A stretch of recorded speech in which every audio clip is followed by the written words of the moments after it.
Hello, everybody. Welcome back to the Balance Podcast, where we take a delay due to the ongoing storm on the Elite Pro Stronghold. Not to be confused with the currently ongoing storm in Florida. That goes out to those Yeah. people. So, I believe first up today we have Nero. Boom. Let's see here. Seems to be Devil May Cry character. Alright. I don't think Dante's here yet, which is funny. He got submitted, but he wasn't actually approved due to reasons. That the most powerful character of this situations. I had a joke here, but what do we got here? It's here. Exceed. The Red Queen isn't just a regular old sword with a special propellant and fuel injection system making power to unleash fiery attacks on the enemy. When using this normally, Nero will pump up the blade to charge up energy within, gaining 3 pumps per turn. And you charge up to level 3, for various attacks can be unleashed, with none of the levels expend if even 6 seed pumps. Oh, fuel. Level 1, and Hard Way, deals 2 priority fire damage and grants 3 stacks of build-up, using higher levels and temporarily increase the amount of times Nero attacks per one. Max of 3 hits. With 6 pumps, you can use Shuffle, which has him evade the next attack with a 2-turn cooldown on the dodge, and counter with a 6 accurate fire weapon damage attack. Using higher levels will temporarily increase the amount of times Nero attacks by 1. Max of 2 hits. What does it mean by this, anyways? Oh, wait. So do you just use level 2 instead of level 3 in that case? What is it? I'm confused on the system. I think you can. I think the idea is that when you get more pumps, you can use the move that's attached to it, or you can use a previous level just with that's more powerful. Whoa. So with that in mind, this is potentially a 6x2. If that is how that works, yeah. That is actually really powerful. Yeah. Huh. Hold on, let me pull up the changelog for this one. This one feels tad funky. Yeah, right. Not that changelog.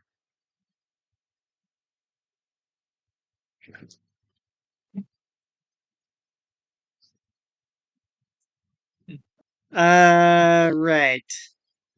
What do we got?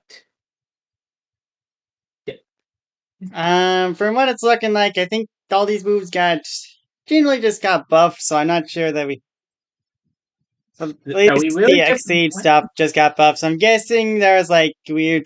Hold on. Let me pull up near on the balancing board, actually. I'm confused on how we would have let this through.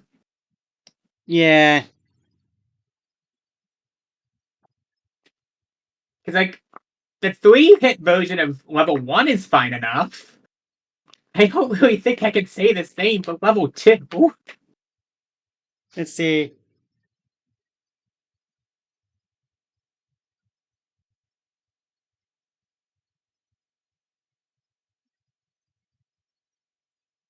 Yeah, the little.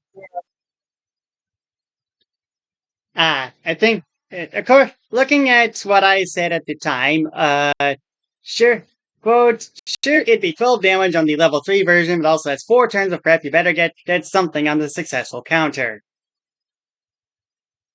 Hold on, can you link me to that? I want to read this myself. Since, yeah, basically, since this is a counter effect that only activates when you dodge an attack, and you're spending 3 turns charging to get the level 3 version of it, yeah, that kind of makes sense when you look at it that way. This feels a lot better. That said, I still think level 3 is useless. Yeah, the level 3 itself, yeah, charge, then deal 8 piercing fire weapon damage twice, and inflict sear for 2 turns. 8 piercing fire weapon damage once. And 2 turns of sear. Right. Yeah, I mean, I don't know, 8 piercing damage is a lot. I mean, fair. But you could do a 6x2. Oh yeah, but you have to counter an attack for that. Oh, it's different each one. I thought you were saying everyone was a counter. Never mind. No, no. Okay, there is you. Just shuffle. That is Anyways, honestly an odd way to make things work, but I respect it. yeah, the stack is a little weird. Regardless, Blue Rose deals 5 damage, but they can be charged and loaded for more powerful attacks. All of these attacks can be used no more than 3 times total in the fights. Color Up, you can charge for 1 turn to deal 8 damage. High Shot allows you to spend 1 turn charging to deal 2x2 damage and inflict stun for 1 turn. And Charge Shot has you spend 2 turns to charge energy and load up special bullets to deal 10 damage and inflict a Terrify charge. 2 turns charge. And that's a little bit excessive, but it is a 3 FP move, so. Yeah, and also it's 10 damage and a Terrify charge. Enough. Let's see here. Devil Breaker. New cycles do a grand total of 8 Devil Breakers, because he can spend a turn to equip the current one a cycle and use his abilities however he sees fit. Or if he attacks with the Breaker and in the same turn is attacked back by a direct hit, or by taking damage by someone with Electrified or Burnified, the Breaker will break and the next one the cycle will load up. No moving cycle does not prevent this, causing the cycle to repeat after 1 turn of cooldown. Are you telling me that Electrified and Burnified is actually a weakness for this guy? Yeah, or even just being attacked if you're using a Breaker move. None of this helps with you. Virgil would never do this. By the way, click the link.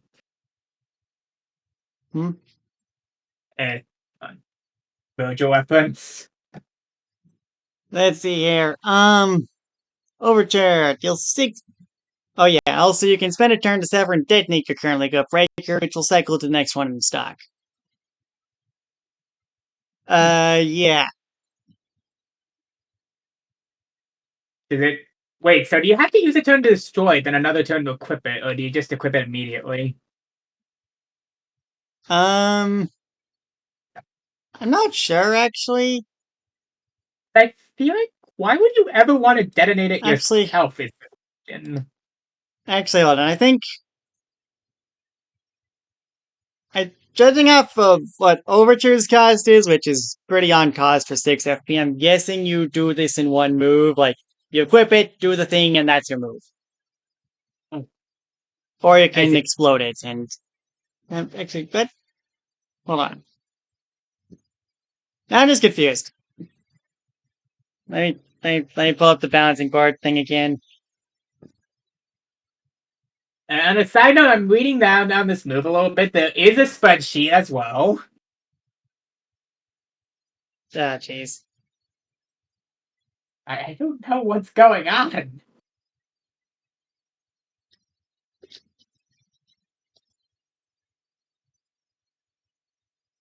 Let's see here.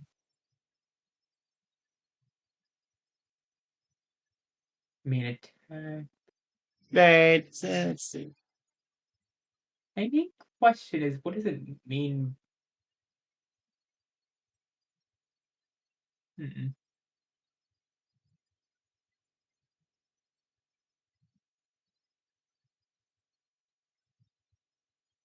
Oh, so is that a special move until it breaks and then it swaps to the next one next time you use it?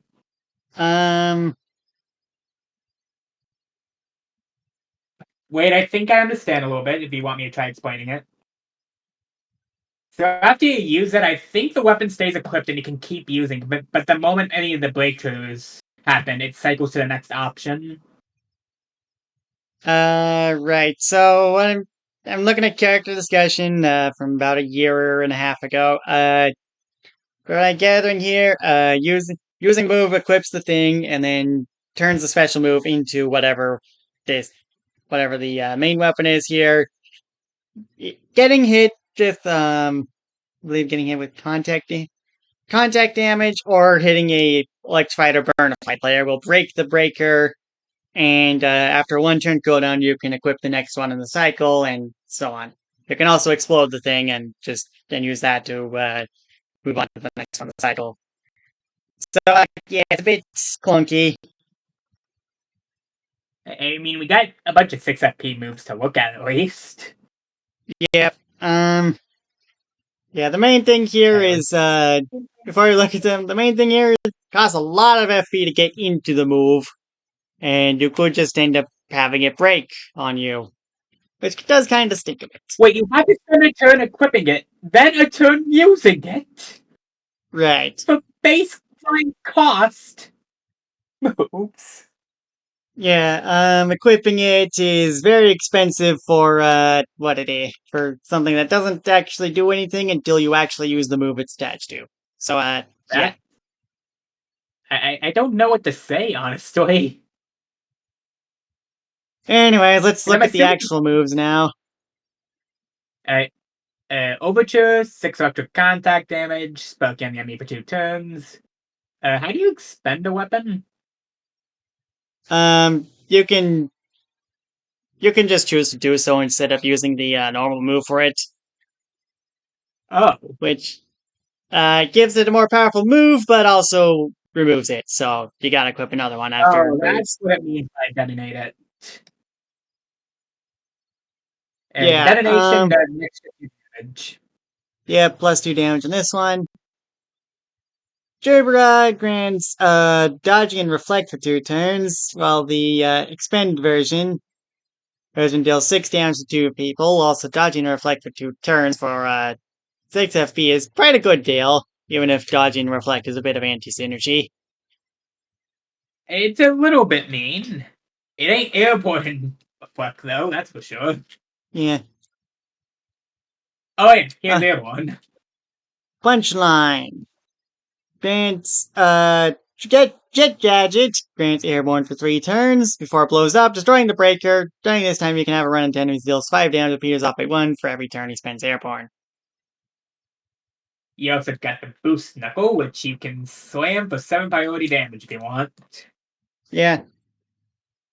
Helter Skelter. Inflicts deep cut for as long as Nero does not take any more than 10 damage total, at which point the breaker will be destroyed. Nero will not be able to use other breakers any abilities involving the breaker until it either ends or it's destroyed. The other breaker can also be expended to use Drill Master, which spins his arm like a drill and unleashes powerful penetrating attack, dealing 7 piercing projectile damage. Actually, hold on. Druid seems really good if you have any baseline defense allies on your side. Maybe. I think you can just leave that going forever. I feel like a boss would break through eventually. Never doubt the potency of head shields. I feel like a boss would break through eventually. You can't just say, oh, this guy could have deep cut forever if he has the right allies, and that's not how it works usually. I mean, you have to at least respect it. It's always an option. Also, okay? it's Just deep remember- cut, so it might just get healed off too. I'm not sure. Okay, god damn it, it is deep cut. I'm not sure if it works in this case, but it might. Plan B, bring ally with Heartbreak. In any case, Tomboy. With One Night Stand, you can link up his blade or his gun to the Devil Breaker, and afterwards he'll be inflicted with minus 2 off guard and return to powerful boost. In addition, you can power it up with Rendezvous to have the Breaker boost attached to both weapons and have them last for up to 3 turns before the armor is broken. The Breaker cannot break from attack in doing this, but at the cost of having minus 2 def for as long as the weapon does last. Both the weapon Red- buffs are good. Let's see here. It's Red Queen. Your base attack now hits twice, and the breaker move will be replaced with Bloody Queen. And the attack has Nero whirl around the Red Queen wildly on a rampage, spreading apart up to 3 opponents half deal 3 damage to them and inflict minus 2 off guard. With Blue Rose now deals piercing damage and charge shot hits up to 2 foes. The turn after you link up a weapon, you cannot unlink it until the breaker is destroyed, and no matter if he attacks not the weapon is linked and he's attacked, the breaker will break. Would you consider this with the minus 2 defense? Not particularly, no. Alright, moving on then. Buster Arm. Let's see, inflicts grapple one turn and then deal 7 damage. But if he throws it at another enemy, both will hit for 4 damage. In addition, it can also be expended to do Super Buster, which makes the grab and throw process unstoppable. It'll break after one use, however like the rest of the expenditure moves. Assuming that doesn't mean bosses. Yeah, of course. The Rawhide. The Fragments of a Demonic Machine. Blue, red, and black material. This one's attack is Sidewinder, which allows him to form the Rawhide into countless blades that hit 3 enemies for a dual attack's worth of damage. Blade itself can be expended to use Loop to Loop, which has a Rawhide stretch to summons and pull on enemies further. A 3x2 to every enemy. If there's multiple enemies, and dealing 3x3 enemy to the one sole enemy if there's only one in the field. I mean, I imagine this attack's pretty decent. Yeah. That is a lot of damage to a bunch of bitches. Yeah. Ragtime. Let's see, you get Slow Sphere, which inflicts slow and dizzy for 2 turns. Pretty good for the cost. Though, I mean, it kind of ends up being dizzy for 1 turn, since slow is funny that way, but whatever. Breaker itself can make spending use slow roll. Slow and dizzy for 2 turns on all opponents. Positive status and timers on him will not tick down for 2 turns. You can also really gain more Devil Breakers too after fighting other characters and bosses. Has he? Let me check this. He has. There is one we have to cover. Burn Smasher, awaiting balance patch. Did we really not balance this? Maybe? Fire Hammer. Charge for 1 turn, then deal 8 damage and inflict burn for 2 turns. That feels right for a 6 FP charge move. And then Starflower deals charges for 2 turns and deals 8 damage that grants Rainbow to Nero for 2 turns. And this one feels less good, considering it's 2 charge turns, and also you're getting rid of the Burn Smasher. I think, fair to guess, it doesn't list it on here, but I'm guessing Nero got this from Marshall M. Dark Beast guy. Right. I think I heard of that one from elsewhere, but Dark Beast has a thread private. I believe the whole thing was that they were invincible until they took a certain amount of damage, so the players were just sitting there wondering what the hell to do. Yeah, the invincibility is a bit of a weird thing with bosses.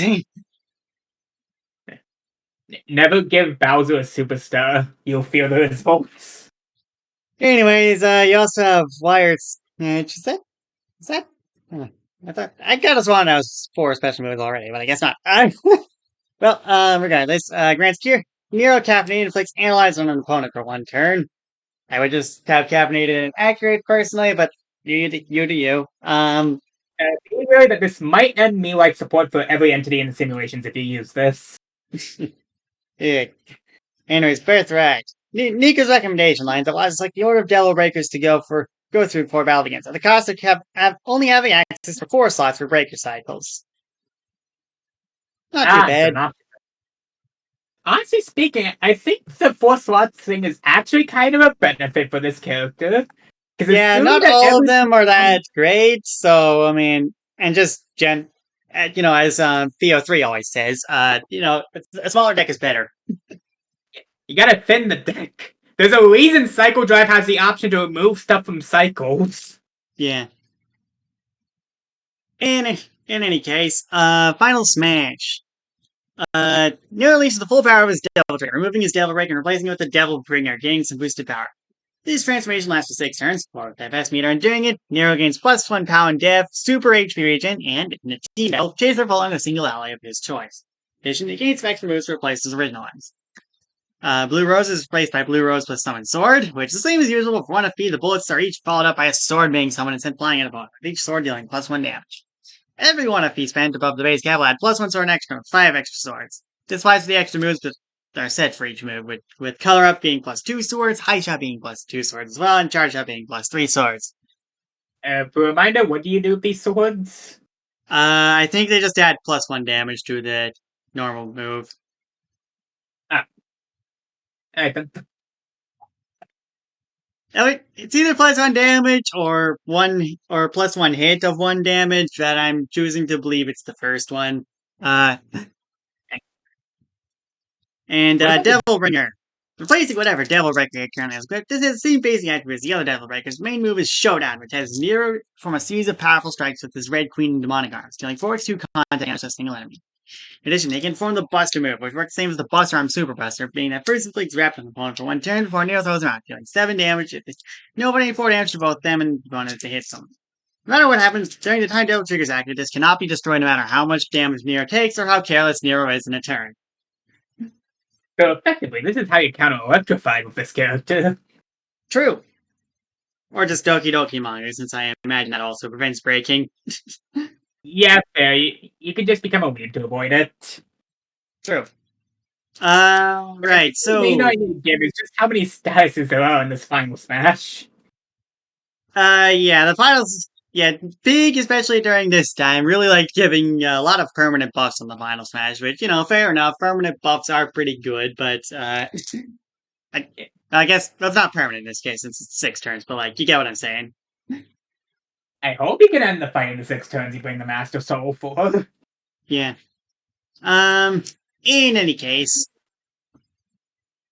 I'll be honest, I am not totally sure here. There's some neat stuff here, but also not.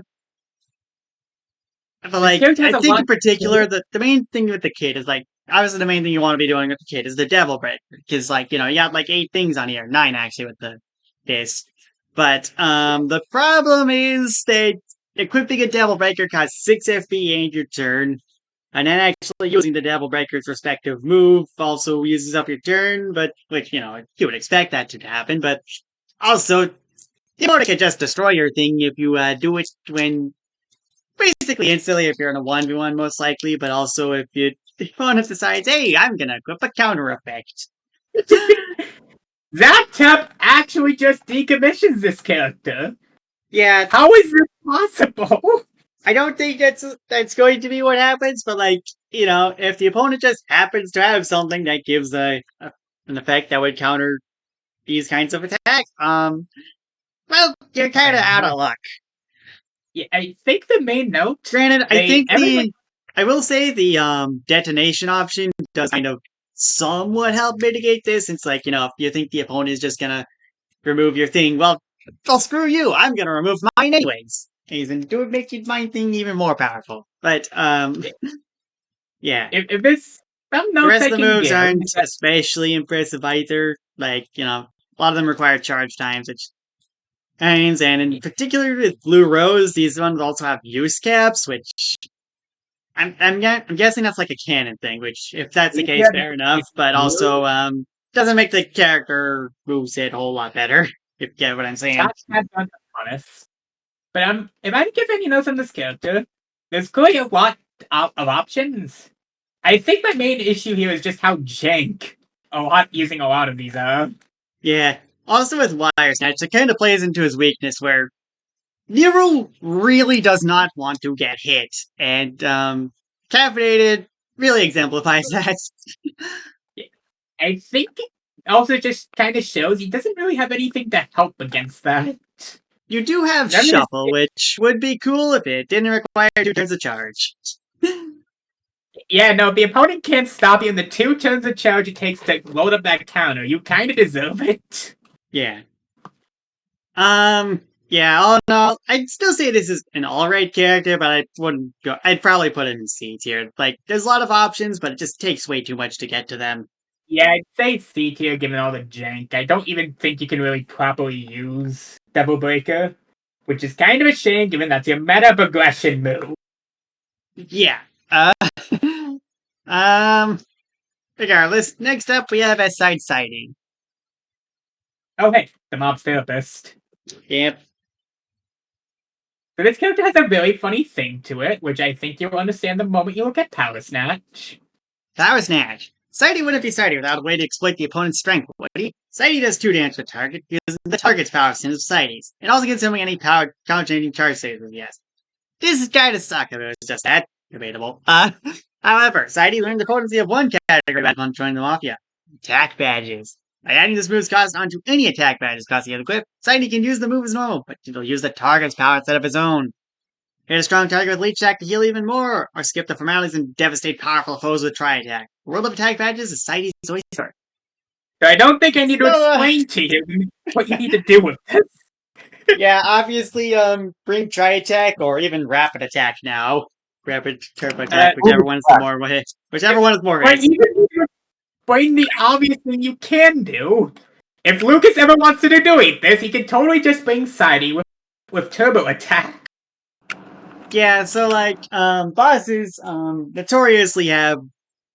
Okay, not notoriously, but like, they generally will have a pretty high power stat if they use a power stat. Mine usually do, and Space Step has 7 power, for instance. Oh boy, you gotta spend 6 FP to do freaking better than you're next on him. That's 21 damage on who again? Space Step. Yeah, 21 damage on Space Step for the low cost of 7 FP. Or 6 FP, Yeah. I forgot how much turbo is. Sidey wins the Xenophane matchup, folks. Yeah, I would imagine, like, if you threw this into a boss, they would probably nerf it in some way, because, I don't think anyone wants their boss getting hit with a funny 7x3, but, Yeah, I'm pretty sure this against Excella just kind of wins. mind you, normal Sidey went into it with his, extrasensory exploit, which is just 5 damage. Just this, but it's a fixed 5 damage. Rather than, whatever attack badge you want. And it was still really good there, because Excella had like 8 power, and it was doing, 11 damage.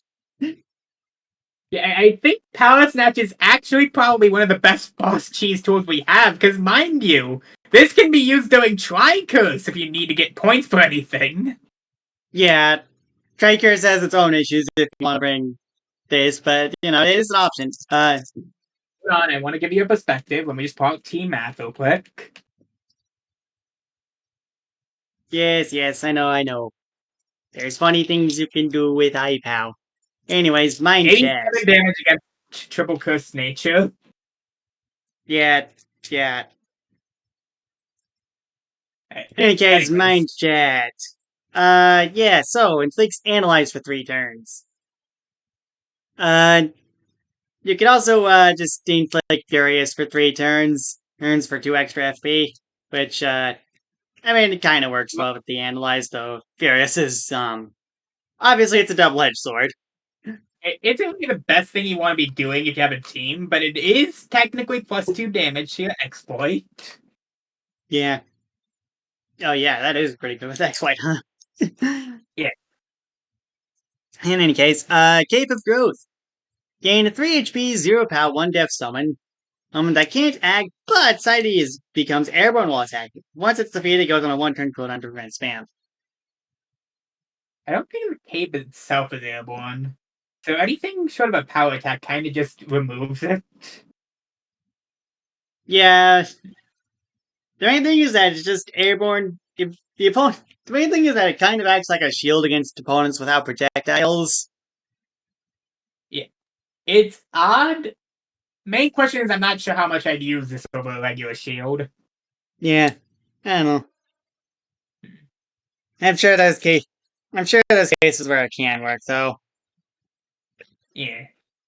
We also got Future Rift. Alright. So, Future Rift. Deals 2 damage at base, but will hit the same target over the next 2 turns, the exact same damage it did on the first hit, ignoring pretty much everything. Other than dodges, of course. It's a tri-attack that spreads out each hit across 3 turns, it's the same damage for each hit no matter what.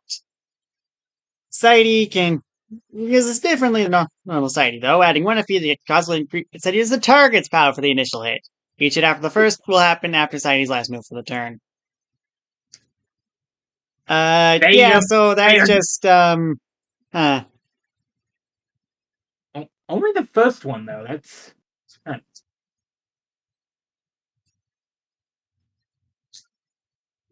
Hold on, it specifically says on the move that the attacks... Okay. It will hit the same target over the next 2 turns with the exact same damage it did on the first hit, ignoring pretty much everything, which leads me to believe the extra attacks also are using the target's POW, effectively. Which, that kind of makes this, try attack with the extra sensory exploit damage built in. This character is kind of absurd in bosses. Yeah. Yeah. Huh. Alright. Yeah. Oh yeah, by the way, take a look at Birthright. Self-improvement. Sighting now got its own power modifiers into the mix and did some power snatch, and any boosted attack passes. Essentially, it's now a normal attack, but the enemy's power boosts are used in addition. I do think this has some decent implications depending on the challenge. Yeah, it depends on what it means by, like... It says it's like a normal attack, but the enemy's power boosts are used, which I'm not sure what that means, like, it just doesn't take into account the enemy's base power anymore, or what the deal with that is, but... I think it uses both his stats and the opponent's for damage calcs. Eh. I mean, in any case, if it isn't just the buff to the freaking power snatch attack, yeah, that's really good. Yeah. Let's see here. Eden's Blessing. Power snatch. Gets S-Side Hearty with 5 HP, 4 power, and 0 death, but can only target 80 summons.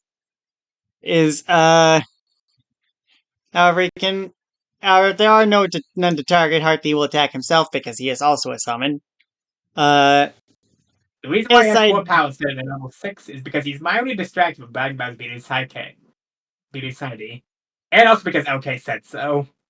Anyways, S-Side Magma Star does 5 HP, 2 power, 0 death, and permanent soft burn. And, that's pretty much it. And then S-Side Lollipop has 4 HP, 1 power, and 0 death, and takes 2 copies of Eden's Blessing to summon. And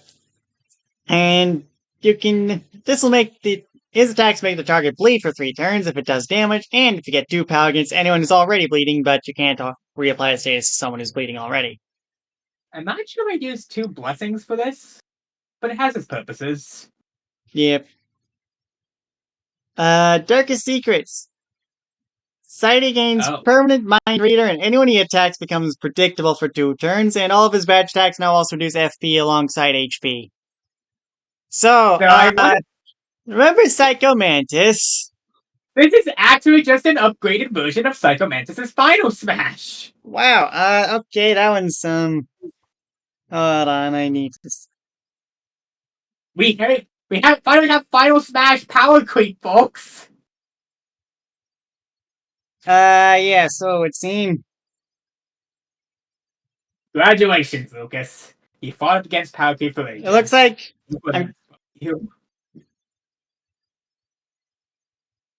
Let's see... It looks like this character's been changed a fair bit since when we first looked at him, yeah, when I'm seeing here, it's not...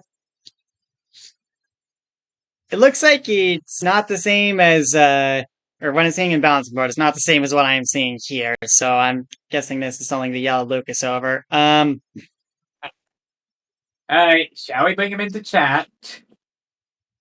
Oh wait, he's not online. In any case, yeah, I'm just gonna dump S-Side Society into S tier for the time being. Yeah, that thing is basically just a boss killer, and it's kind of just better than Society in every single way. Yeah, putting the extrasensory exploit thing onto a multi-hit is kind of insane. There's a reason a boss with that high power generally tends to not use those, unless it's a really high level fight, you know? At the very least, they don't use them with the direct stats. Society just throws out the window. Alright. Next up, we have French Caillou. Next character just so happens to speak French. Yes. Just keep away from this one. I bet. Right. Let's see here. French Caillou fights with his very little Bag Excalibur, a very strong and terrifying baguette sword. Unfortunately, some of his moves will make him lose Bag Excalibur, making some of his moves much weaker. And some others completely impossible. But French Caillou will pull a new Bag Excalibur out of his beret 2 turns after losing the previous one. If you have the That- sword, the base deck deals 3 damage, but if it doesn't, it only deals 1 direct damage. Huh. Yeah, so, French Lunge, Mhm. restores 4 HP, and grants Fuzzy for 2 turns, but you lose Bag Excalibur. No, not the baguette. Let's see I'm here. pretty Baguette sure throw it's slash rock catapult, deals 5 accurate projectile damage, but you lose your sword. If you don't have it, you instead throw a rock at the opponent, which deals only 2 damage, but stuns for 1 turn. How are these both bad? It feels like, why would you want to lose your sword for 5 accurate damage? I don't know. Furthermore, I'm pretty sure Um, French Lunch is on cost too. Yeah, I mean, Fuzzy is pretty good, but also you're losing the sword for that, and you kind of need that to do damage, I think. So, yeah. Maybe a little bit. In any French. case, Baguette Show slash French Rage. Baguette Show grants +2 efficiency and dodgy for 2 turns, but if you don't have it, have back Excalibur, it grants +2 power for 2 turns if you have 2 turns cooldown before getting your sword back, and +1 power for 2 turns if you have 1 turn of cooldown, but also 1 turn of caffeinated and -1 death for 2 turns. Um, this is weird. If I were to guess, it's best to use this while the baguette is gone, which I think is counterintuitive to what you want to do with the character. I think so, but at the same time, this character has a bunch of things that only work without Vex. I don't know. The character seems like it kind of functions either way, but also I feel like it doesn't quite go with what you want, with what this description is saying. So I'm not sure. There are more Yeah. moves here though, so I guess we'll just see. Fringe Feint Attack deals 0 fixed damage. If you dodge this, then he actually hits the opponent, dealing 4 damage, and if you have Bag Excalibur and 3 damage, inflict -1 off guard to the first hit trigger to dodge. Downside of this move is that if French Coyote uses this move twice in 3 turns, Bag Excalibur breaks, and he'll be very sad about his poor baguette. Rest in peace. So, I mean, this kind of works like Curve Shot, except it doesn't really have the shield property. You know what's funny is that wait, hold on. Oh wait, the 3 direct damage and off guard is if you don't have the baguette. I was about to say.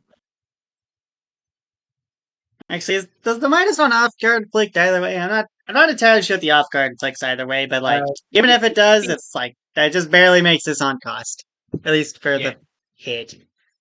Regardless, tax evasion. His move has priority. French character protecting for his dodge police's blows because apparently he's tired of living a very good dancer. If an attack actually comes his turn, he dodges and fights back, getting 3 damage if he has Bag Excalibur, but only 1 direct damage if he doesn't. And cleaning all the opponent's faces, good or bad. No attack comes his turn, nothing happens. He'll just look very stupid and he will commit tax evasion for no reason. If he triggers the dodge 3 times in total, he breaks his baguette. I don't think there's ever going to be a reasonable situation where you trigger all 3 dodges in a single go of this move. I think. Yeah, I mean, maybe it saves the tenuouses, but like, even then, I know this move has a 2-turn cooldown, so... Yeah. I mean, it's tax evasion. What more do you want? Baguette Memorial. French Cow takes a moment to think about all the baguettes he lost during this battle and fills him with courage and anger. This move acts differently depending on how many baguettes French Cow got during the fight, including the one he has at the beginning of the battle and the one he's holding if he's holding. Lowers by 1 the cooldown for getting a new baguette, then if he has had 1 baguette during the fight, he gains +1 charge. If he's had 2 baguettes, he gains +1 charge and piercing for 2 turns. If he's had 3 baguettes, he gets +2 charge and piercing for 2 turns. And if he's had 4 baguettes or more, he gets 1 mini crit charge and piercing for 2 turns. It's telling that this only gets on cost when it's at the final stage. But also I don't think it's gonna take that long to get to that final stage. So, yeah. Oh, and also Bag Explosion. Deals 6 fire damage, inflicts soft burn for 2 turns, but you also take 3 fire damage and get soft burn for 2 turns. Makes Retire loses baguette. Uh-huh. Let's see. Birthright. Get plus Sorry, 2 I'm back. charge and pulling a new baguette out. I mean, mean- that's something at least. It's not winning any rewards, but it's damage. Yeah, Sign up, what did I miss in the previous 2 moves? not much. You get mini crit charge and piercing after a bit, and explosions, I guess. Mm. Anyway, So so what do we- final smash. The ultimate war crime. For his final smash, French character literally steals a Rafale aircraft from the French military and flies across the skies to his opponent, shooting dozens of baguette bullets at him, and then crashing the plane on the opponent, committing the ultimate war crime. Fun fact, more than just being French military property, his Rafale is actually French Leon's personal aircraft. Deals 3 piercing damage 4 times and 6 fire damage, and inflicts burn, not soft burn, for 2 turns. It also deals 4 fire damage to French guy and gives him soft burn for 2 turns. So I think the main problem with this character, the gimmick hurts him more than it helps him. Yeah, his gimmick just feels very confused as a whole. Like, sometimes it hurts him, sometimes it helps him, and sometimes it's just, why? I feel like it's worth pointing out that I think the only time the gimmick really comes into play, in some benefit, is Baguette Memorial, and even then, the last upgrade is literally on cost for the 6 FP. Yeah, I mean, okay, it does lower the cooldown for getting a new baguette, but also that barely matters, I'll be real. It doesn't really matter in the slightest. Yeah, C tier. What tier are we looking at? C. Oh. I just... Lower on merit of the fact that I'm not really sure what you're doing with the character given that, but if you're thinking C tier, then... Yeah, Okay. the main thing I'm thinking is that I think he loses his baguette enough for Birthright to actually kind of do something. Probably. Our main consideration is that he's so bad with his baguettes that he kind of ends up being decent. Yeah. Also, I mean, he does have a decent amount of moves. A lot of them aren't that great, but, like, he has variety at least. It's good. So bad that it's somewhat decent because of that. Alright, next up we have Quagsire. Yeah, so. Toxic. Inflicts Toxic for 3 turns. Yeah. Earthquake. Deals 3 damage to all foes. Recover. Restores 8 HP. And Spikes. Every turn the opponent uses a move or base attack, they'll lose 1x HP, where X is the number of layers of spikes. These last for 7 turns each. This is not effective if they are airborne. Up to 3 layers of spikes can be set for up to 3 damage per turn. But I think... Wait. This ends up second. being a funny version of soft burn, I guess. But it's stackable.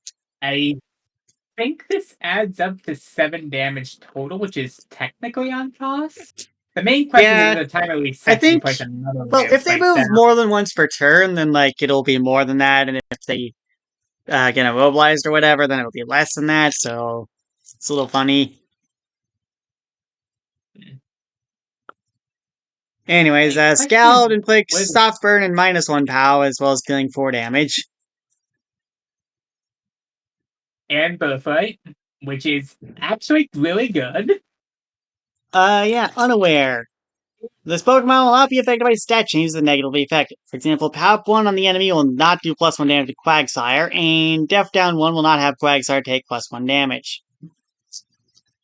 In other words, this character HUD counters Captain Phantom. No? He has Earthquake for Fantoyo. Unaware... Doesn't Unaware just ignore the -3 def? I mean, ignore the -3 def, but, like, that's pretty much it. I mean, to be fair, that's one of the biggest worries. Debatable with Captain Phantom. I mean, so long as you know the rest of the tricks. But anyways, what do we think about the Arby's sandwich? Let's see here. Restores 7 HP and gives Furious for 2 turns, but it has a 1 turn delay after being purchased. That doesn't seem that good, honestly. Honestly, I'm surprised the sandwich isn't blowing up. Yeah. Final Smash. Let's see here. Quagsire. A horde of Wooper, Quagsire, Clodsire appears, and have the time of their life. Quagsire will be unable to target for 1 turn, but will be unable to do anything. After that turn, Quagsire turns to the field, healing back half of HP, removing all of its stasis, positive, negative, and ignoring any stasis on its foe, positive and negative, for 5 turns. And its meter reduces the healing stuff. I'm not sure on the Final Smash, but it's funny. Can you get a little visual on one of those videos? Yeah, alright.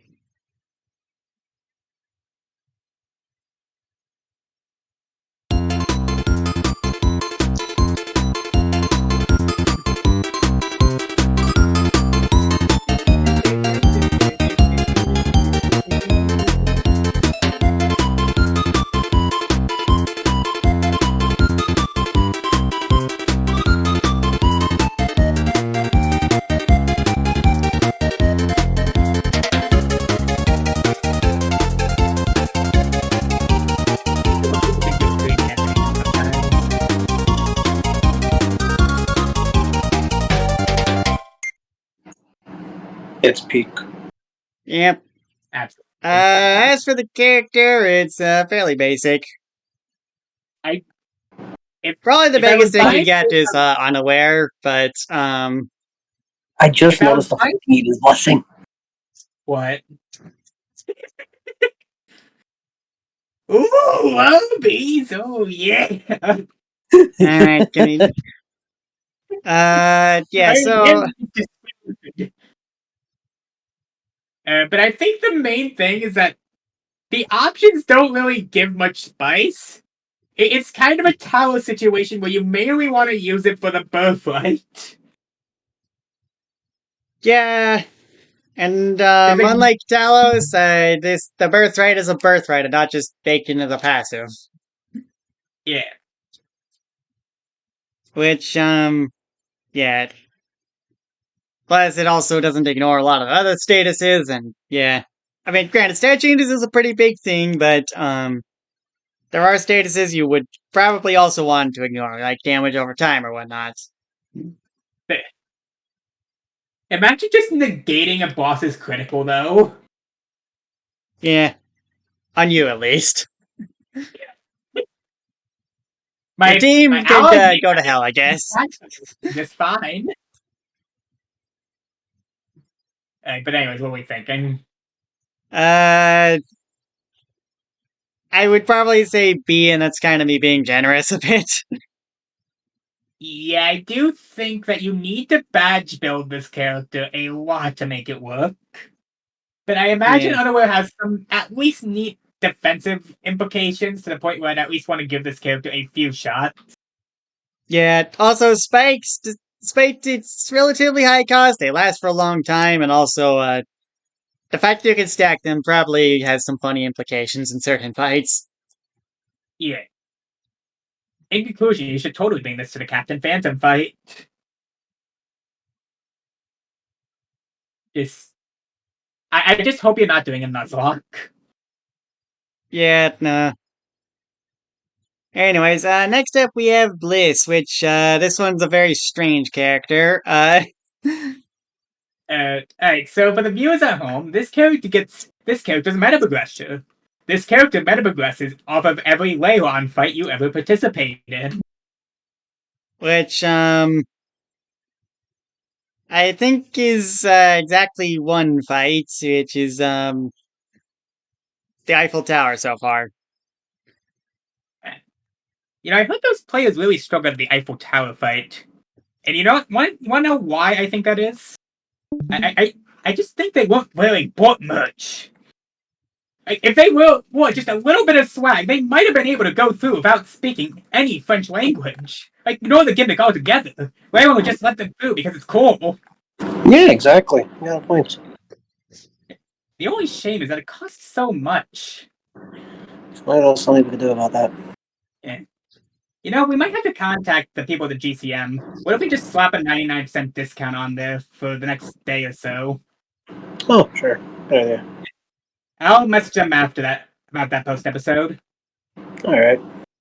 Anyways, as for the moveset, we got Starlight Slap, which deals 1 scaling damage 5 times. And that is the only base move. Yeah, the rest of them are all just stuff you'd get from the Eiffel Tower. Huh?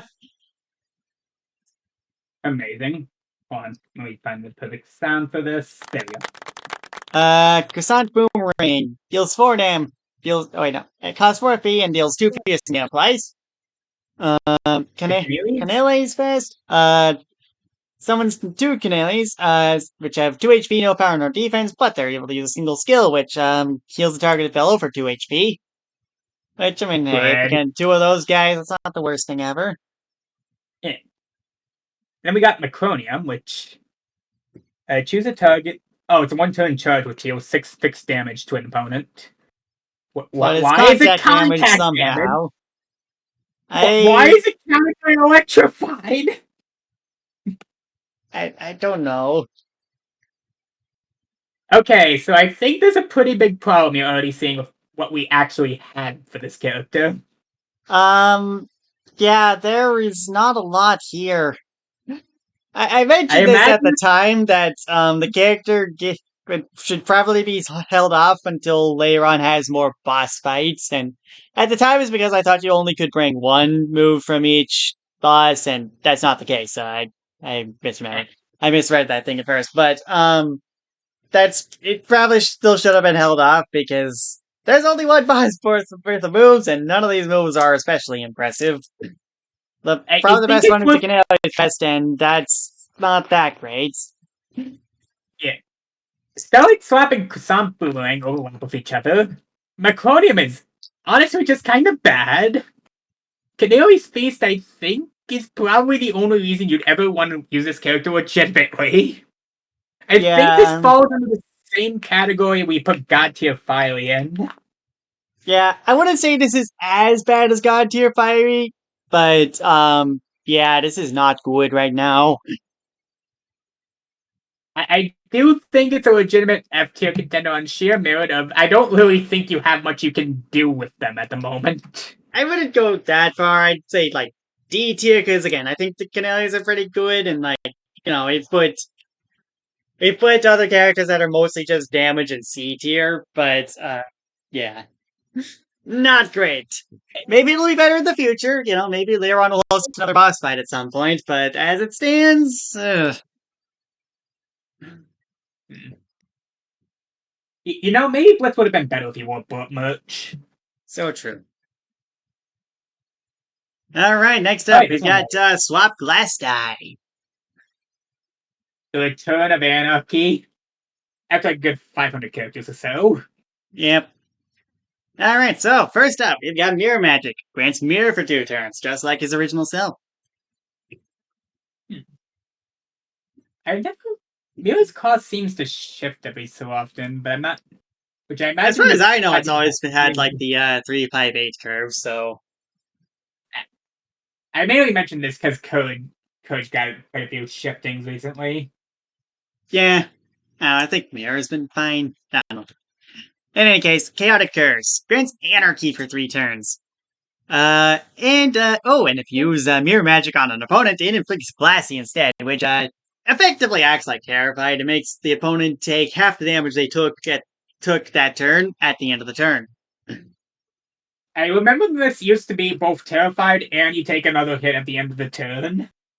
We had to yell at it the was person worse. who tried It was worse. I think it was Blackout and you took another hit at the end of the turn, actually. It was like, you took damage equal to the amount of damage you took and like a little bit more. Because fuck you. What's the powers that be on? I don't know, but there's a reason that kit didn't go through until Glassy got nerfed. Raise the cost of 51 FP. Anyways, next up we have the Light Clone. Last guy uses his Prism Wand to create a false clone of himself. He can choose whether his clone moves before or after him. In PvP, this clone appears to have the same HP and status as the glass type, but in reality only has 1 HP and permanent mirror, which will go off when it's attacked. Each turn, the Light Clone will use the same move as glass type, but not necessarily on the same target's glass type if the option is available. Only 1 Light Clone can be active at once, and it's not affected by Water Candle because, oh hey, triple moves. Honestly, Mirror Clone is kinda stupid. Like on the Shield Yes. narrative, oh, you got the gamble wrong. It's time to die. Yeah. In boss fights, it tends to more practically be a one-hit shield with mirror, but that's still pretty good. I mean, it's still funny. Yep. Also, if you're under the effects of Anarchy, you can instead make a Light Clone of an ally, which will move before or after said ally, and copy that ally's moves. Just like it would for Glass Knight. If you're making a Light Clone of a foe, it'll have 1 HP, it can't move, and it's linked to the foe, and it has permanent Glassy, so basically it just acts like a Glassy charge. I do think the fact that it's a move double has a lot of implications as well. Right. I mean, you know, It's like- yeah, Chaotic Curse, Mirror Magic, Prism Perception, option which you'll see shortly. Guys that use the Prism Wand to screw someone's cards, and more importantly, their targeting. When used, the foe will be forced to target the wrong team with their next move. Moves that can only target yourself are not affected by this, and likewise, they can't be forced to hit themselves with an offensive move, only their allies. These restrictions are lifted if the opponent has Anarchy for whatever reason. You probably wouldn't want to do this just for that, but it'd be very funny if you did. You know what? Screw you. Hit yourself. Also, if used on an ally via Anarchy, this will instead grant said ally accurate tool assisted and Anarchy for 1 turn, unaffected by status plus. Funny. Yeah, Anarchy is pretty funny, move retargeting is pretty funny. Yeah, I'm sure Knuckle Joe can attest to this. Hold on. Let me guess. Oh, and he's got a new special move recently, the Chaos Dice. Glass Dice chooses a player and throws out a giant dice block. The Chaos Dice acts as a summon with infinite HP but cannot act. However, at the end of the turn after it's thrown, the Chaos Dice will activate 1 of 6 effects based on its active face. By default, the Chaos Dice starts on 1 or 1 plus whatever the previous number rolled was. If you attack the Chaos Dice, though, its number increases by the amount of damage dealt, looping back to 1 if it goes past 6. If it lands on 1, inflicts nullified and trait disabled on the target. If it lands on 2, extends the target's duration of all stases on the target by 1, good or bad. If it lands on 3, all the target stases are transformed into the ones directly below them on the status sheet, so spin down tonic. Funny. If it lands on 4, it increases store damage of mirror and other similar stases on the target by 6, and if they don't have one, gives them mirror for 2 turns. We'll note that Glassy counts as a mirror-like status for the purposes of this. Alright, dickhead, it's time to take a mega attack. Pretty much. 5 pretty much just uses Prism Perception on them. And 6 grants Anarchy Fast and Rosy for 1 turn. I think this is leaning a bit more towards positive than it is negative. I think. Yep.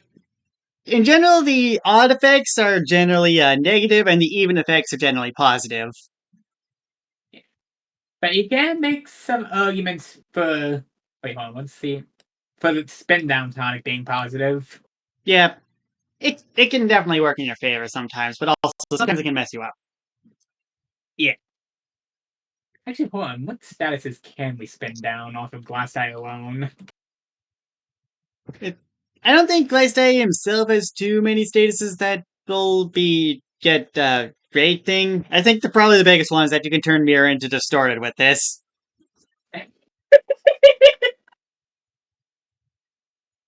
Alright. It's time to go to the pavement! Yeah, so the Chaos Dice is very funny. It's very inconsistent because it can be targeted by anyone on the field. And most of the time, your opponent will get some opportunity to hit it before you can deal with that. Because it doesn't last for very long. But if you can make it land where you want it to, you can get some very powerful things out of it. Especially for that 2 FP cost. I cannot find Glassy on here, by the way. Oh, is Glassy not on the sheet? Should be on the sheet. we I had think it's in damaging Glass Star, statuses, so but Glass- Wait, why is it in damaging statuses? because he does damage to you. But like, oh wait, it's funny new. Never mind. Yeah. I was thinking original Mew for a second. Yeah, no. Original classic. Anyways, Birthright. Well, Chaos. Glasstag can spend 2 extra FP to use the Anarchy version of his moves if he doesn't have Anarchy. Permanent So anarchist. basically, it's permanent Anarchy if you're willing to spend a little bit more FP. I know there's a ton of implications of that. Yeah. Okay, you could just put Anarchy on yourself, but like things like Soul Potential become a lot more potent with that in mind.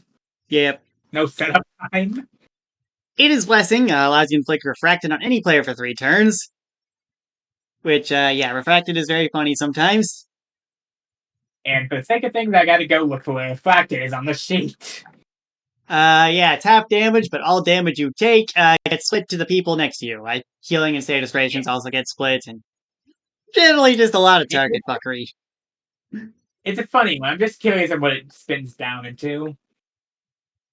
What does it spin down into? There is Refracted. Why is it not in the? Oh, it's in Onhurt, which makes sense. It goes down into Spiky, which is a bit less funny, but could potentially hard counter someone. Take for example, Bliss. Yeah.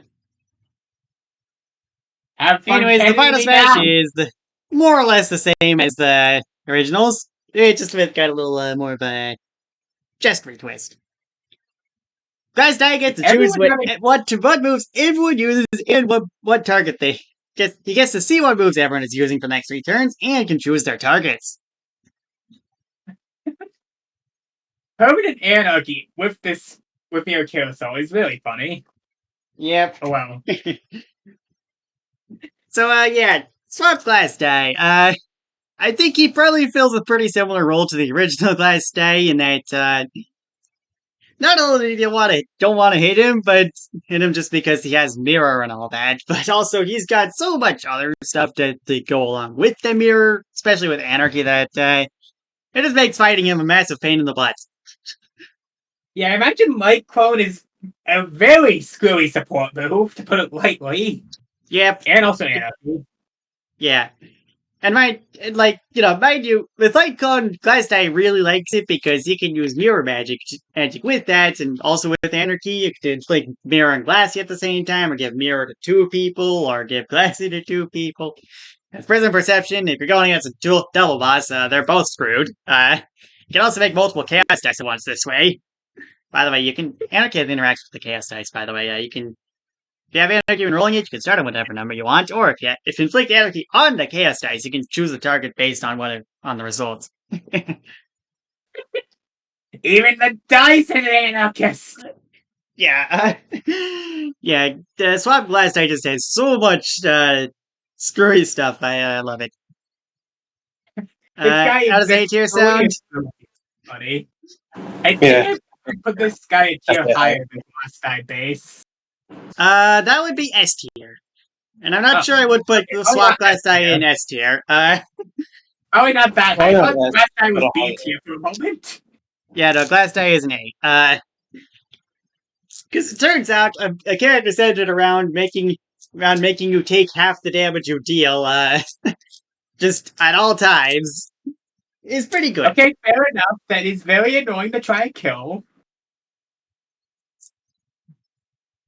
Anyways, I would argue this is an upgraded version of Glasstag, though, since I'd say it's definitely a higher A tier, but it's I don't think it's S tier. You still have to you still have to plan pretty carefully with him, since you aren't going to be taking a lot of damage as part of your strategy. Yeah, it's an upgrade, but not, I would argue, S tier for an upgrade. Yeah. Anyways, next up, we got Fruit Village's first character, Fruity. Welcome to the podcast, Fruit. Rumor has it he tried to challenge all of True Ending.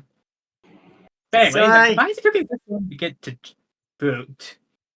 Yeah, this is a bit more of a recent joiner by comparison to some. Yeah. But he felt In like any he's been case- here for a lot longer. Yeah. In any case, Flight grants airborne for 1 turn, and you can also grant an ally airborne for 1 turn. Multi-stand whip deals 2 damage 3 times. Skybomb deals 5 damage, inflicts dizzy for 2 turns. And Stem Throw deals 4 damage to both to 2 foes, or 6 damage to 1 foe.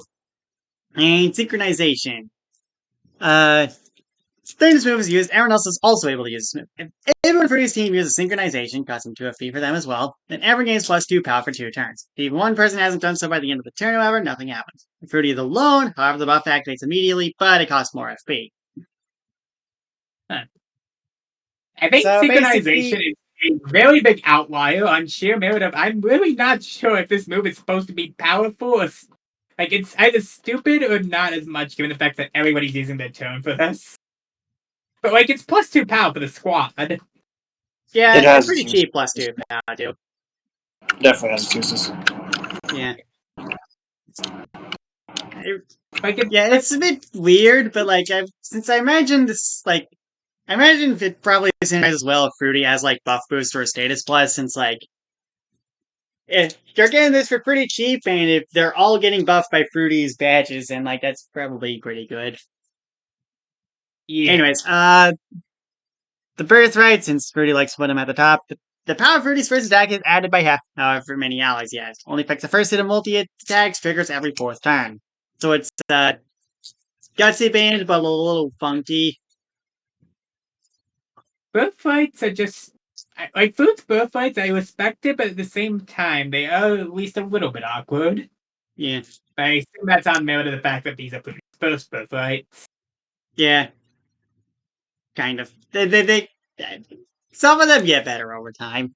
Anyways, Stem Frenzy deals 8 damage to all foes and grants all of Fruity's allies airborne for 2 turns.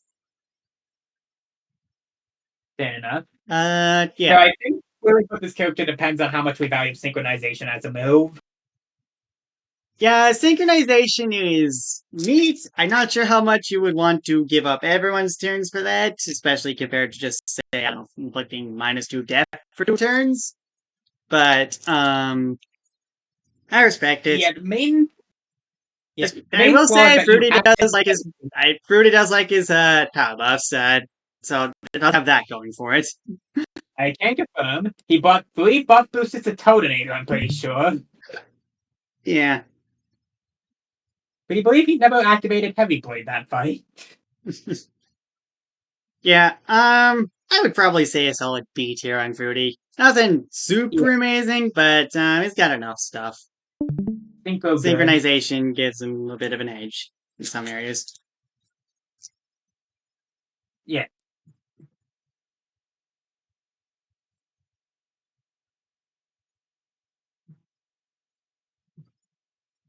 Alright, next up, we got another fruit character, Fourth Wall. Oh, this little shit.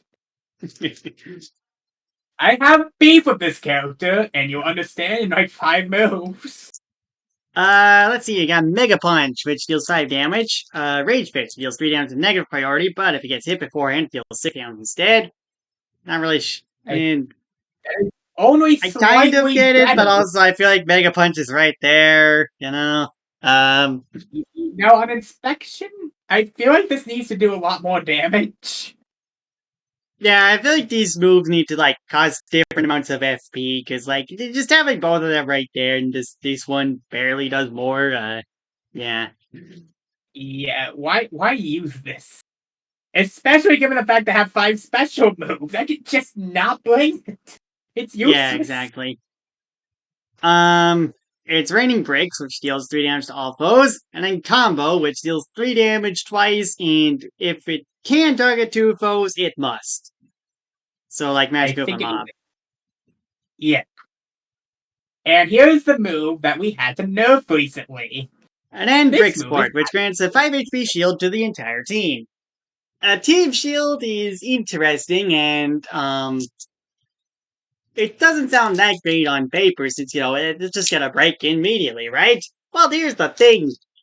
Yeah, sure, it'll break immediately, but it's gonna protect your whole team from it, so, your whole team is never gonna have to worry about damage unless they got, like, a 5x2 or some shit. It- And then, until, like, just a couple of days ago, actually, you could just put another one up the moment it broke. This isn't that expensive of a move. Football's mere existence used to ensure your team never got hit by the boss unless they packed a multi-hit.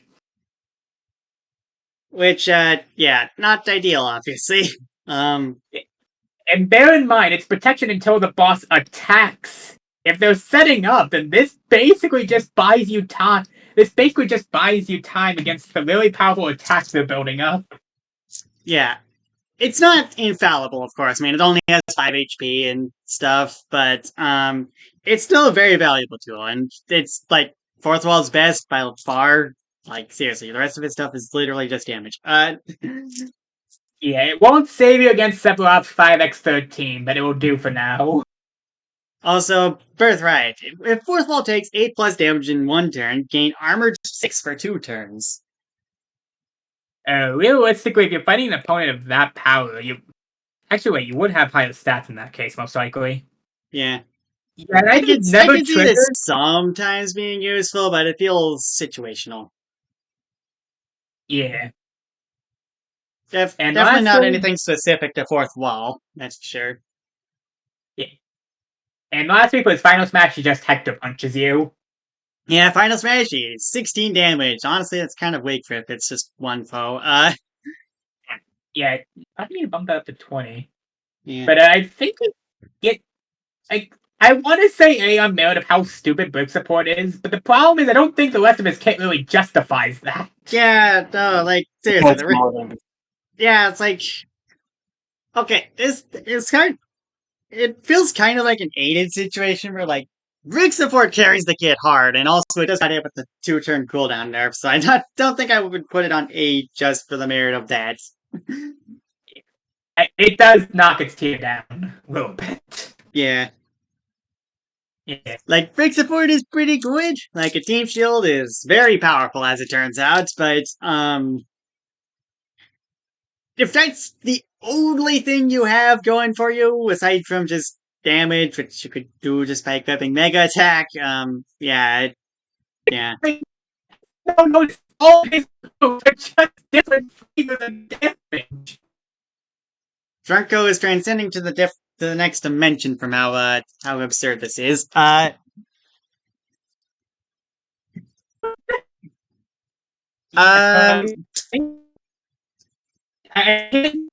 It's not C, but like it really Yeah, is C the is- only thing. I'll be honest, C was kind of where I was thinking. It feels like a Hammer Bros situation, a bit more extreme since, like, I feel like Brick Support is better than Shrink Smash, but the rest of his moves are somehow even less varied than Hammer Bros. It's good. CTR is. Yeah, This will surely screw up the C division meta game. yeah, I'm sure it will. In any case, next up Those we have guys are- Double Mix, which is Tag's other character, and Tag's actual first character because we forgot to put it in the sheet. I think it had something to do with the Simulation Sprouts thing, maybe. I don't quite remember the details of that. Actually, no, By the that way, I would really like have been on this man. one. Whatever. What'd you say? I really like the art. Yeah, no, Tag makes really cool art. I like his stuff and his designs and all that. It's a simple style, but it actually really hits. Yeah. Hey, All right, so if we come in personal stuff first. we'll go back to that. Special moves. Freeze of Frost. Double Mix takes a moment to freeze Frost himself. Inflicts Minty on self, lasting for 3 turns. Simple, Minty is +1 death, but funny if I recall right. more or less, yeah. Yeah. Aurora Borealis. In this part of Discord, in this part of the simulations, in this part of the character submission, localized entirely within your special moves. Yes. May we see it? No. Okay, the house is on fire! No, I'm out. No, Just I'm for out. Northern Lights. Well, okay, you're an odd fellow. But I Anyway, must say, Significant. This inflicts D for 3 turns on all foes, which pretty solid. You know, I feel Not like sure this if should have that would gotten go hit up now since like Dizzy got nerfed, but yeah, whatever. Yeah. Refreezerator. Gains 6 HP, gains 1 turn of Super H Regen, and 1 turn of Immobilization on self. That is 8 HP in exchange for 1 lost turn. What do you think? Having fought against this one in the tutorial fight, it's actually very good. Yeah, like as much as that Especially sucks, if you have it's really hard. if you have 1 status plus, which this character generally wants to bring. He has a lot of statuses. That recovery goes up by quite a bit. Yeah, that is actually a lot of HP that you have to break through in 2 turns in a 1v1. Yeah. Normally the moves that, you're become immobile for some other benefits that you get aren't that great, but like you get a lot of HP out of Refreezerator, actually. God. Power Blizzard. Let's see here. Deals 1 damage 3 times and inflicts 2 turns of Frostbite. It's not I do that not great, like this but status. for what it is worth in a 1v1, if you just spam this move, that does just kind of become Tri Attack. Actually, wait. If we're talking about the 1v1 situation, you might have a point on that because this is actually technically better than Tri Attack if you spam it. Think about it in the 1v1 situation. Remember Yeah, what Frostbite also does. Yeah, it inflicts -1 def on the target, and then this is a 1 XP with that attached, so it's actually very good. Also puts speed down. Yeah, speed down. And, they Your just can't opponent really... can't actually react to it if you keep clicking the button. Yeah. Granted, this doesn't quite go positive even with FP drain, but, like, still, that's gonna be a lot of damage before you ever run out. Yeah. Alright, fine. Anyways. Good. Actually have a niche for this. Frigid Hammer. Deals... After 1 turn of charge, deals a nice fixed 6 ice weapon damage that inflicts Brain Freeze on hit target for 1 turn. The Brain Freeze probably isn't doing much, but I mean, that's 6 fixed damage. I can't complain too much. If we're going with the status plus argument here, Brain Freeze... Oh, wait. This is a normal status? Brain Freeze is... Oh, right. Shake. Yeah. Ah. Brain Freeze is just, speed down, efficiency down. It's not the most impactful thing, but it's there. 0 Fahrenheit. Grants potential on self for 2 turns. Probably combos well with that Powder Blizzard. Yeah, potential is a really funny status. Yeah. Kula. Double Mix uses their Ice's ability to cool themselves or an ally off, removing any negative fire type status effects they may have and destroying 4 FP to targets. I mean, I guess it helps if you're fighting, like... Who are you fighting in this case? I don't know, 8-bit Fiery or something? I don't know. Oh, right. You force 8-bit Fiery to base attack. Yeah.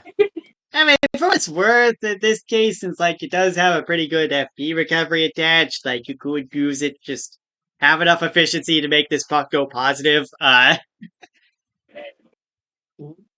Yeah, that's right. My appeal heals off 5 statuses. Yeah. It's not the most practical thing ever, but, I mean, hey, if you do happen to use that strategy, that is an option. Anyways. Okay, but what would you prefer? Practicality or funny? I mean, fair enough. Ice Strength Residue. Deals 4 typeless weapon damage. Power attack. Yeah. And we also there's got a few moves that didn't make it into the moveset, but now we'll look at those. Anyways, Birthright. If Double Mix is inflicted with an Ice Element status effect, they recover 2 FP for every turn the status is in effect. I believe Minty is Ice Base, which, yeah. Okay, Death But Funny is probably a pretty good FP restoration tool. Yep. Softer Snow Cone. Double Mix gains Frosty for 5 turns. Frosty is bad, but... How Anyways, dare you Frosty Snowman like that? 2-foot deep snowstorm. Deals 2 damage 5 times to all foes and inflicts frozen for 1 turn. That's quite strong, actually. That is an AoE pentattack. That's an AoE pentattack in the simulation server. Yeah. Yeah, I gotta say, for Tag's first character, this is, very good, actually. I wasn't sure Yeah, this at first, but, no, this is actually quite good, and you think about it. I'd honestly say A tier. Yeah, now that you brought up the 1v1 thing, this character actually seems like they can somewhat be a menace in that format. Yeah, even in boss fights, they still got stuff like AoE Dizzy and, obviously Refrigerator isn't going to be quite as, obnoxious in a boss fight since, a boss can actually deal this much damage, but it's still good. And to be fair, if they can't do that much damage, then they might as well just go home. Yeah, exactly. But yeah, I would honestly say A tier on this one. Pleasantly surprised on that one. Yeah, actually, really, only character shit. Let's see here. Next up, we've got Bill Blaster. Another one of mine. I think he's pretty cool. Quick contestant spotted. Yep. Hey, so, first up, we got Cannon Blast, which is a power attack, but you can also charge it up for a turn to deal 3 damage twice, which can be split however you want. Not sure I'd ever want to split in the split case scenario. And sometimes there's, sometimes, say if you're fighting Plumber Rogue, I mean, fair, this does kill exactly 2 Spanias. Yeah. Live ammo. Bill Blaster launches an ally out of himself, dealing damage to a foe equal to Bill Blaster's ally and the ally's combined power +2. The ally takes 2 non-fixed damage on impact, with damage being increased by Bill Blaster's power and decreased by the ally's death. Oh, right. I think non-fixed recoil damage is very fun and should be experimented with more. Hold on, I need to grab something. Because this might be the one fight it got used in. I'm going to shoot a motherfucker at another motherfucker. Intentions unclear. Please specify your throw it into Bill Blaster's cannon. So anyways, to go back to Swap Blast Die for a moment, theoretically speaking, couldn't you use this to suck up an opponent and launch them at another opponent if you had Anarchy?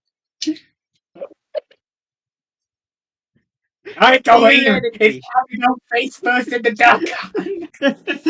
Yeah, I'm not sure if that would work, but it would be very funny if it did. The Goean cannon. Anyways, Live Ammo also has the option to use it as a counter. If attacked by a projectile, he'll just launch it back the following turn with full strength statuses. Mind you, this will take up Bill Blaster's next turn, so be careful with that. If attacked directly with a weapon, on the other hand, the attacker gets sucked inside, allowing Bill Blaster to fire them at another foe with the same damage formula as you would get with allies. So, just skip the Anarchy step, I guess. If the only foe is the one that got caught, then he just fires them at the wall or floor for 4 damage. The foe will be allowed to move afterwards, even if Bill Blaster would have moved after them normally, so watch out. Mostly different 1v1 cheese and stuff. Strong counter to be sure, but prepared for the tournament. The counter is a 3-turn cooldown and can only counter 1 attack per use. Because, it's a 2 FP move, can't have it be that strong. Yeah. Oh, I've only gotten... Oh, hey, this move feels familiar. Overload. Grants fast for 2 turns and blackout for 3. Stays immune will reduce blackout duration by 1 instead of running entirely, but stays curious to remove it as expected. While fast, Bill Blaster can use both of his turns to launch 2 allies at once with live ammo, dealing damage to all of their combined power +4. This course costs 2 FP twice, and both allies will take the recoil damage, so use with caution. Alright, so in theory with Anarchy, you can grab both of the triple cursed nature blows and seeing double. And actually, what do you do from that point? I guess launch them at the wall, but you would probably want to launch them at a piranha plant or something. Actually, you probably would just want to launch 2 piranha plants at a nature blow, really. That's fair. I think that's Granted, I'm not sure if you live to the point where the piranha plants come out, but that's a whole different story. I think that's 40 damage. Yeah, something along those lines. In any case, last up we have the Fish ammo dump, because what self-respecting member of Fish wouldn't have a way to call upon their allies? For the Blaster, this comes in the form of getting different types of ammo for the cannon's blast. These ammo types are genuinely pretty strong, but he can only carry one extra type at a time, and only gets a certain amount of ammo each time he uses the move. If he uses again while you have his previous ammo type, Stars gets new stuff. Pocket Shell gives berry bullets, which can either stuff opponents or restore HP to allies. Swacko Hat gives Mystic Missiles, which basically give Omni damage to the move. Blueberry Shield makes each bullet hit 2 foes, but yeah. Heavy Shells makes the attack deal plus 4 damage actually, but the overflow against shields, they normally not take overflow damage, but they'll take an extra turn to charge. So yeah. Oh yeah, against hit shields, it also has funny interactions. Bounty bullets give damage dollars to the bullets. Always a fun time. Damage dollars. Also, when charged, inflicts point leech, which is a very cool status. And lastly, the Fish Beam. Getting this grants access to a single Fish Beam, which, after one turn of charge, deals 4 fixed accurate damage to all foes that ignores the enemy stasis and inflicts waterlog for 2 turns. It probably doesn't compare to just do Wrecking Ball's Earn Summon, but it's still pretty strong in its own right. Mind you, I'm pretty sure Wrecking Ball's main strategy is just bring in Earn as fast as possible most of the time. Yeah. Also, mind you, there's an entire special move on another character just bringing any summon at a certain cost here. Guess which one is always the one pulled out? Yeah. Birthright. Bill Blaster may now select the order in which he gets ammo from the Fish ammo dump before the fight starts, and he can now hold 2 ammo types at once, but choosing one discard if he has 2 types at once when he gets in the When using the charged version of Cannon Blast, he can even mix and match ammo types with the 2 shots. This doesn't work with the Fish Beam for obvious reasons. What do you mean I can't put bounty bullets on the Fish Beam? Aiden's Blessing summons a single RC bullet from main Bullet Bros kit. Amazing. And Fire Smash! Infinite ammo. Gain permanent access to all 6 ammo types with no ammo restrictions. The Fish Beam has a 6-turn cooldown with this, and with use of that possibility, just get 2 ammo type and 1 Fish Beam. It's time to harness Billy Mitchell's power. That's right. I'll be honest, I didn't realize Critical was on the jury for that case. Yeah, no, it's kind of crazy what's going on there. I need to watch the video. What the hell is going on? I have been keeping up with it on the Perfect Pac-Man website. It seems like Turtle Jobs has got this one in the bag. Thank God. But, hey. Good. Send me the website. I want to view that after this episode. Yeah, remind me when we're done. Anyways, before we do that, though, where should we rank Bill Blaster? I don't think he's quite as strong as the Bullet Bros, because, he doesn't have the RC bullets. The RC bullets are kind of his main thing, and this one doesn't have that. But I'd say he's still pretty strong in his own right. Yeah, I wouldn't say S tier in that case, but A tier does seem respectable for a character that has the same things that they can... Actually, kind of the same things you do as society. It has to be your allies, but at the same time, being able to pair with any PAL in the field is really good. Yeah. Plus, you get a lot of stuff out of the Fish ammo dump. The Fish Beam. By the way, I will mention live ammo is very good with AoE PAL buffs if you happen to have one of those. So, yeah. Oh, good God. Didn't they summon Moist Critical as a witness in that case? Yes. His fart was put in as evidence. I'm not joking about this, by the way. It was a joke that it was a joke at the start of one of his videos regarding Billy Mitchell, and they put it in as evidence. Billy Mitchell's side put it in as evidence, mind you. God. You can't make this shit up. Did he also put regular show in as evidence? Yeah, because Billy Mitchell. I don't think that was evidence, but like it was brought up a few times because Billy Mitchell sued Regular Show because someone who vaguely looks like him was the villain for one of the episodes. He lost the case because Billy Mitchell is not actually a giant floating head. You never know. Oh my Okay. God. I've been keeping up with it. Trust me, it's insane. I really Uh, can't. And before we get too off track, next up is Subspace. I wonder who's getting shot with that kind of gun. Yeah. Right. So, passive Soul Stealer takes a move slot. Every time an opponent is dealt with poison or toxic status inflicted from Subspace, he gains HP at the same rate the opponent loses it. Subspace also gains 5 HP for every time he kills a summon. Oh, I can see And what this it hits up a move slot. It basically turns poison into leech and toxic into soul leech. yeah, that is actually Also, his very base good to attack say. is that inflicts poison for 2 turns, which is after a 1-turn delay, which is very strange, but okay. Oh wait. Yes. Oh, it's a delay that also puts poison. Yeah. Honestly, I can understand the delay solely because of the passive. Yeah, I get it, but it doesn't make it less strange. You're never using the base attack normally. Yeah. Anyways, Trip Mine. Fires out a mine that can be detonated anytime on your whim. Only 1 mine can be out on the field at a time. Once detonated, deals 4 damage and inflicts poison for 5 turns. The mine will be detonated automatically if a summon is summoned onto the field. That is funny. Anti-summon tools. Preemptive strike, go! I do want to see the BTD6 tiles translated at some point. Yeah. Preemptive strike will be a funny one to try including.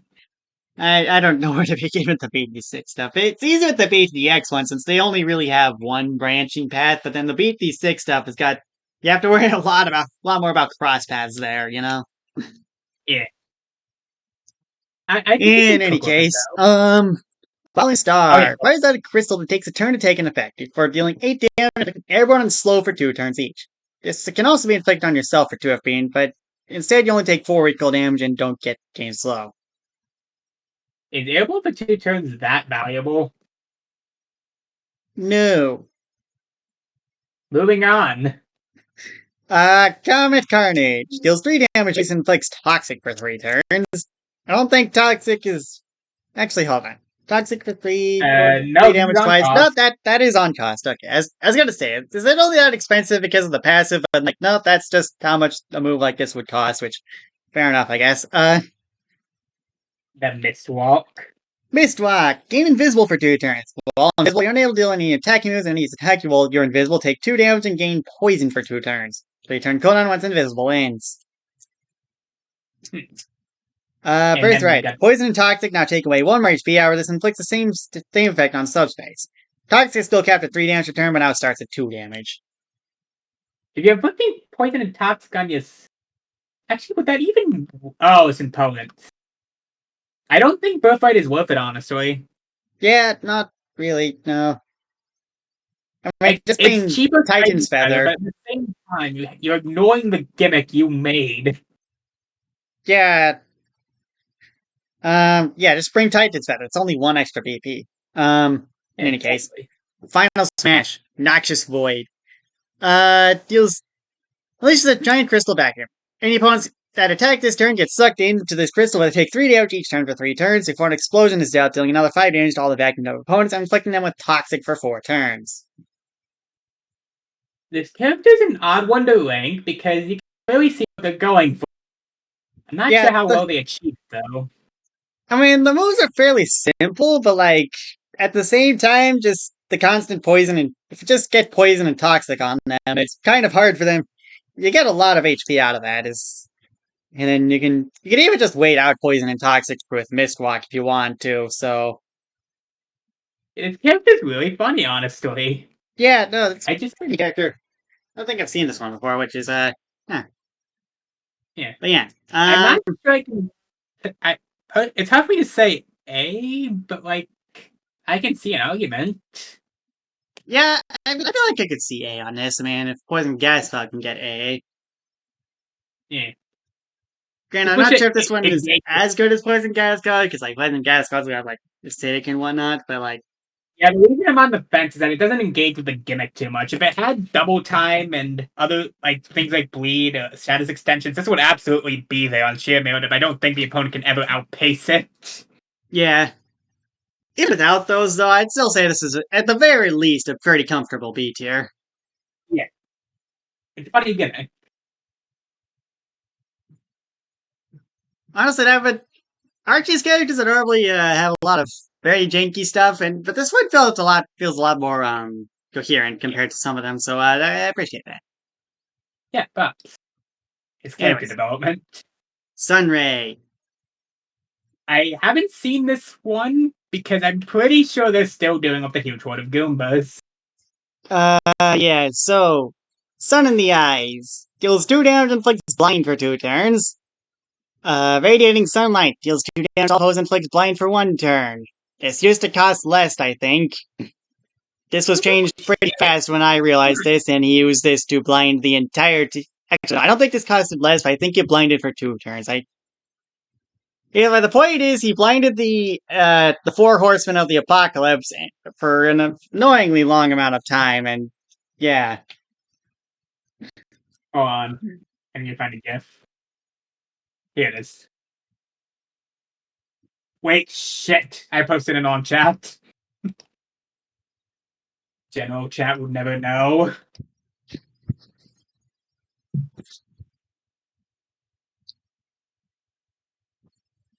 Yeah. Morning Sunshine heals all allies for 3 HP. Solar Flare deals 7 damage and gives an enemy burn for 2 turns, failed if you get attacked beforehand, however. And Photo Tattle. Grant inflicts -2 off guard and get a tattle on the enemy. If you use on an enemy you already used it on, though, there is no tattle. I think the main thing I recall of this character is that they cheesed out one boss in the CCLD to the point where they had to remove the blind. They had to make them immune to blind just to shut them up. Yeah, blind was not something that generally got immunities for a while, since that for a fair bit it was ranked around the same as invisible, which costs a bit more than immobilization. But then, some people were like, hey, wait, why does blind cost more than immobilization? Isn't it just worse than immobilization? Which, fair enough. But also, some you didn't always get the memo at the same time, so a lot of bosses were still vulnerable to blind for a bit. Needless to say, this has probably been fixed for people now. I know my bosses have resistance to blind now. Yeah, if this was still back doing that, I'd argue this character being an easy S tier on Melee, if you can keep cooking Sun in the Eyes and the boss can never do anything about it. Yeah, but now that we imagine for Sun in the Eyes and Radiating Sunlight, I would imagine the Invincilock, or either Stunlock or Invincilock would apply for one of those. But even so, it's still an obnoxious strategy that I'm glad got patched out. Oh yeah. We should probably actually look at the personal stuff. Inventor. If Sunray deals at least 6 damage in 1 turn, you can spawn a Robo-Goomba with 3 HP, 2,000 zero death that can't be cloned by a water candle. You only summon one at a time, you'll have to wait 3 turns after it dies before summoning another. I mean, it would be decent if this was on any character aside from Sunray.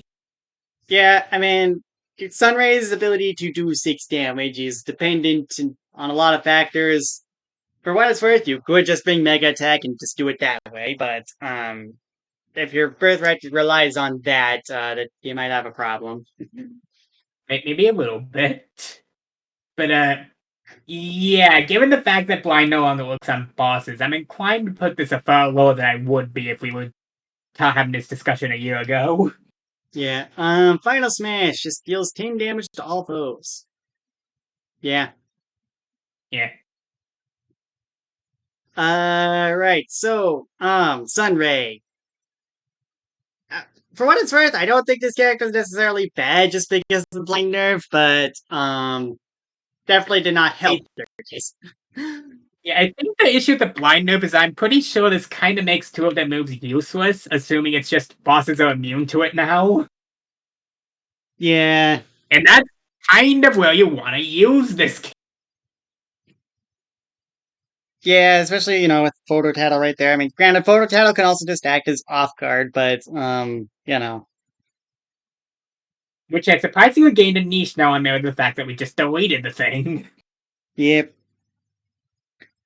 I don't know. CT feels harsh, but at the same time, that might be where this goes. Yeah, it kind of fell off. Yeah, I can see seats here. Maybe next time, Poop.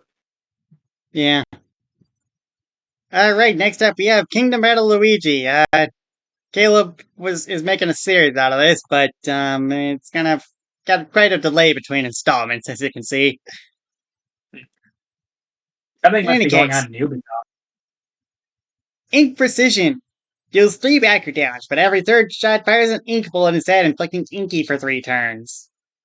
This should cost more. Inky is actually just dizzy. Yeah. Hold on, 3 extra damage would be 2 if... Hold on. Let me do the math here, because, let's see. At 3 FP, it would get you 4 accurate damage normally, so, you're getting 3 less damage in exchange for occasionally inflicting Inky for 3 turns. So, I cannot try to do the math on this, because normally moves like this do bonus damage on their critical hit rather than, inflicting a status, but, I think the closest comparison I got is Swampus Waterfall, but I feel like that's a bit jank of an example. yeah. I'm inclined, since this doesn't start on the Inky, I'm inclined to say, whatever, this is probably fine. Alright, then moving on. Ink Sentry. Luigi deploys an Ink Sentry with 5 HP and 1 depth and slowly makes its way towards a targeted opponent over 2 turns. If the Ink Sentry is not destroyed by the time it reaches the target, it explodes and deals 8 damage. If the Ink Sentry reaches the target with 3 or less HP, it also inflicts Inky for 3 turns. The Ink Sentry has a cooldown of 1 turn after the Sentry explodes or is destroyed. If the Ink Sentry is given any speed or turn increasing stages, it arrives at its target a turn early. 30 minutes, so it's free.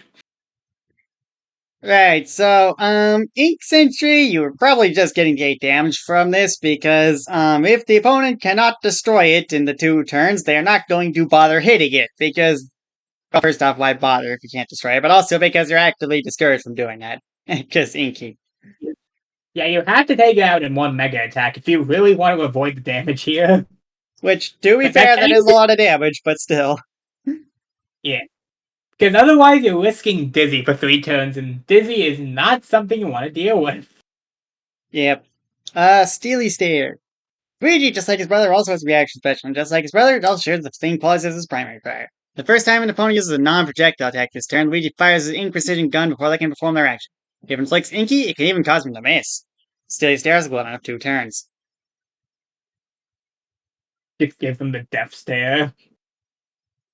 Yeah, it basically just turns your main thing into a counter. Which is to say, the Steely Stare can, in fact, progress the Ink Precision's timer, or cycle, I suppose. Because that is how Mario's works. I don't think it's explicitly stated on here, but yeah. With the newfound Death Stare ability, Luigi can quickly and quietly send a horrible message to any bossing. Anyways, Itchy Feet. Luigi increases the speed of his team, granting them fast for their next turn. Teammates around, including someone's in the Ink Sentry, the cost goes up by 3 per ally up to a limit of 9 FP. Itchy Feet has a cooldown of 2 turns. Oh, that is just an AoE rally shit. Including Linguini himself. Does it include Luigi? I'm not actually sure. I consider all allies move usually hitting the person who casts them as well. Yeah. This one's weird, though, because, no, this definitely shouldn't be hitting Luigi, since, freaking Anchor Anchor is 10 FP, and that doesn't hit Pocket Chow unless you specifically choose to do that. I mean, to be fair, Encore itself is a special case. I know, but the point still stands. You don't want this to be hitting 4 people. I mean, fair. Anyways, Dash. It's fast attack. Team Jump. Luigi calls upon the aid of a teammate and either hoists them into the air or has them launch him. Whoever sent flying is granted airborne for 1 turn. This requires a teammate to perform, but does not take the teammate's turn. Birthright. I mean- Multi-Steely Stare. Steely Stare can trigger a second time. A second Birthright can equip to use triple Steely Stare. Against multi-hit attacks, each hit triggers one shot without interrupting, though Inky might cause later hits to miss. That's a nice try attack you got there. It sure would be a shame if I ink blasted you doing it. For the record, this is exactly how it works in the game, and I love it. If someone... well, actually, it's not quite how it works in the game, because, like, you know, enemies generally don't have multi-hits in Kingdom Battle, but, like, if the enemy is running out, Luigi will shoot them as many times as it takes to kill them, up to 3 at least. Amazing. Eden's Blessing. Giant blue cube has a spring symbol on the side. Whatever happens when you trigger it. Using this triggers the one-hit shield in front of an Luigi or an ally. However, when the bounce block is hit, it creates a pushy force so strong that the person taking cover behind it is sent flying, rendering them hidden from the enemy that broke it for 3 turns. Oh, that is really stupid on supports, actually. Shit. Yeah. Granted, Luigi is not a support, clearly, but, it can be. I mean, it can be allies, too, if you really want to. Like, how are they going to unhide Hectan? Fair enough. I mean, I don't know, just Fine. accurate. Image. Yeah. Kingdom Battle Luigi. He's pretty neat, I would say. Where did they put Kingdom Battle Bar? I don't actually remember. I think it's pretty clear that the opponent is going to likely have Inky for the rest of the fight the moment he gets going. Potentially. It does... It kind of depends, but, like, yeah, the enemy is going to have Inky a lot, and it is going to suck for them. Yeah. I can Where's see it. KB Mario got B tier. Where do we want to put Luigi by comparison to that? Would you consider him better or worse than Mario? Actually, hold on.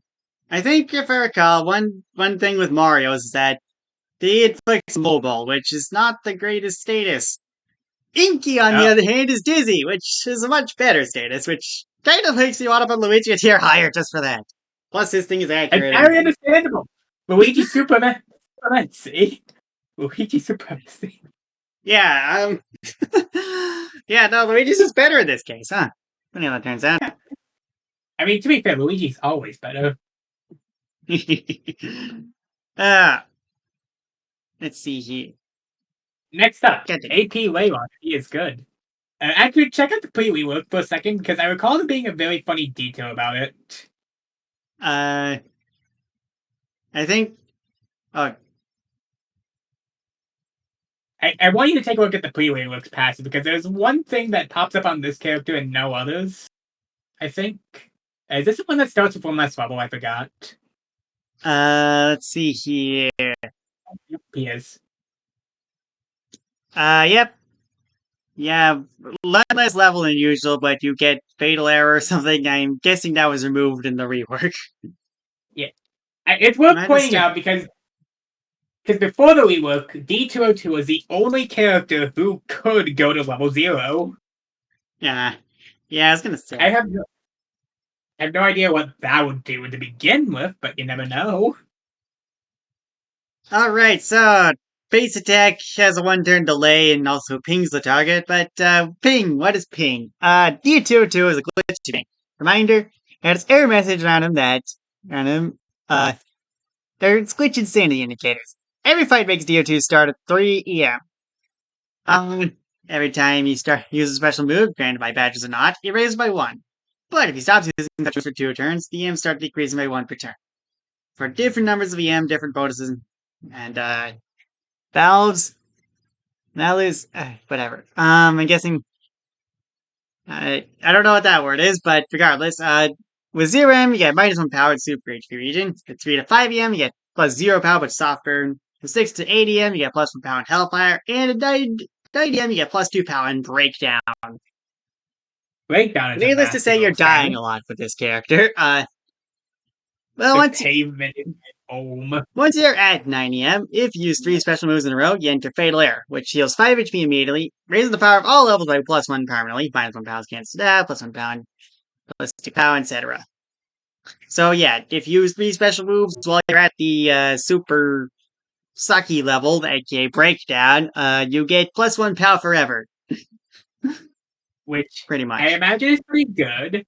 That said, I don't think you're living to see it. Yeah, it takes doing 3 special moves while you have breakdown, which deals percentage damage per turn. It's a bit of a problem, as you can imagine. Maybe it would. Assuming that Anyways. you're going off of that is 60% of your HP for that.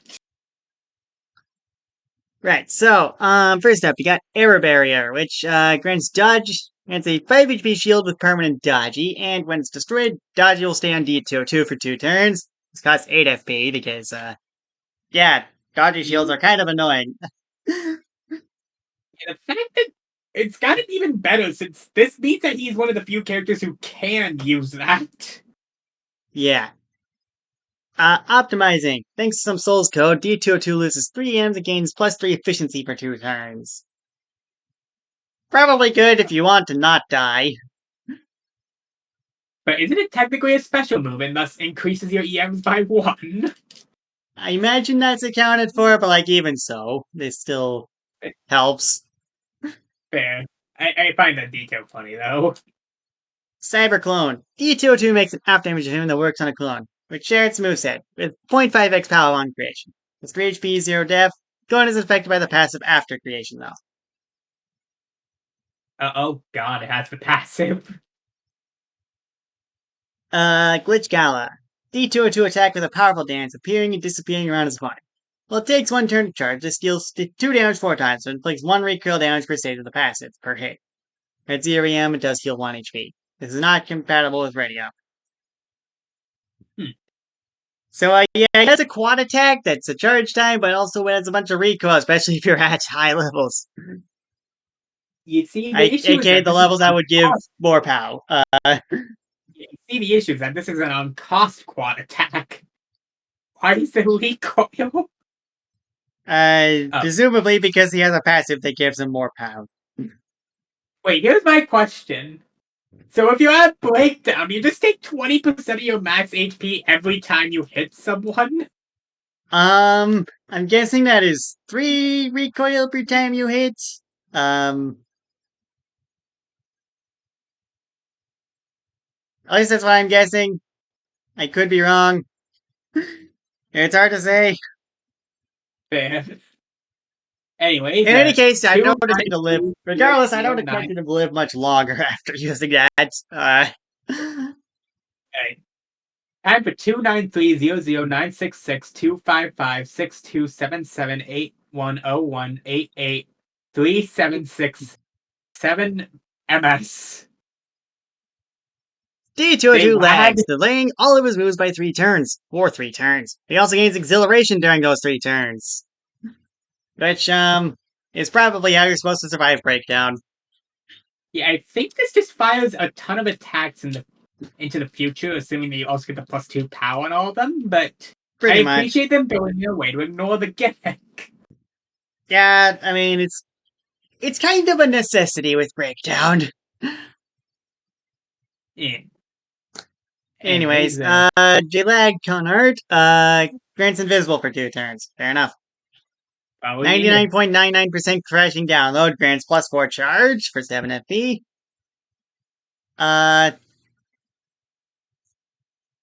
Right, so, this guy just he just has he just has Starpoint Scavenger for 7 BP, I guess. He doesn't even have a birthright, he just gets Starpoint Scavenger.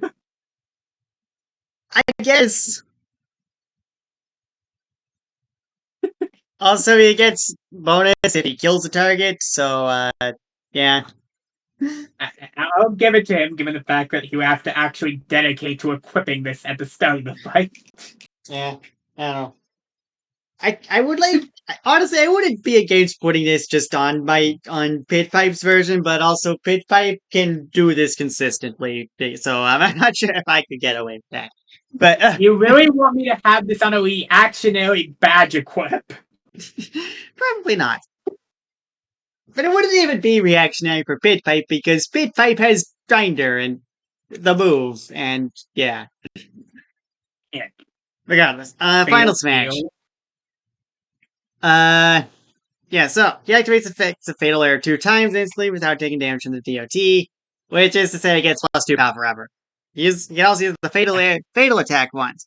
Whenever in battle, for free, fatal attack uses all the stack of Fatal Error's effects that have triggered in the battle and use them in order to play both Bugged and Altered for 5 turns, the first for 5 turns, the second for 2 turns, as well as 3 damage on the Fatal Error effect triggered.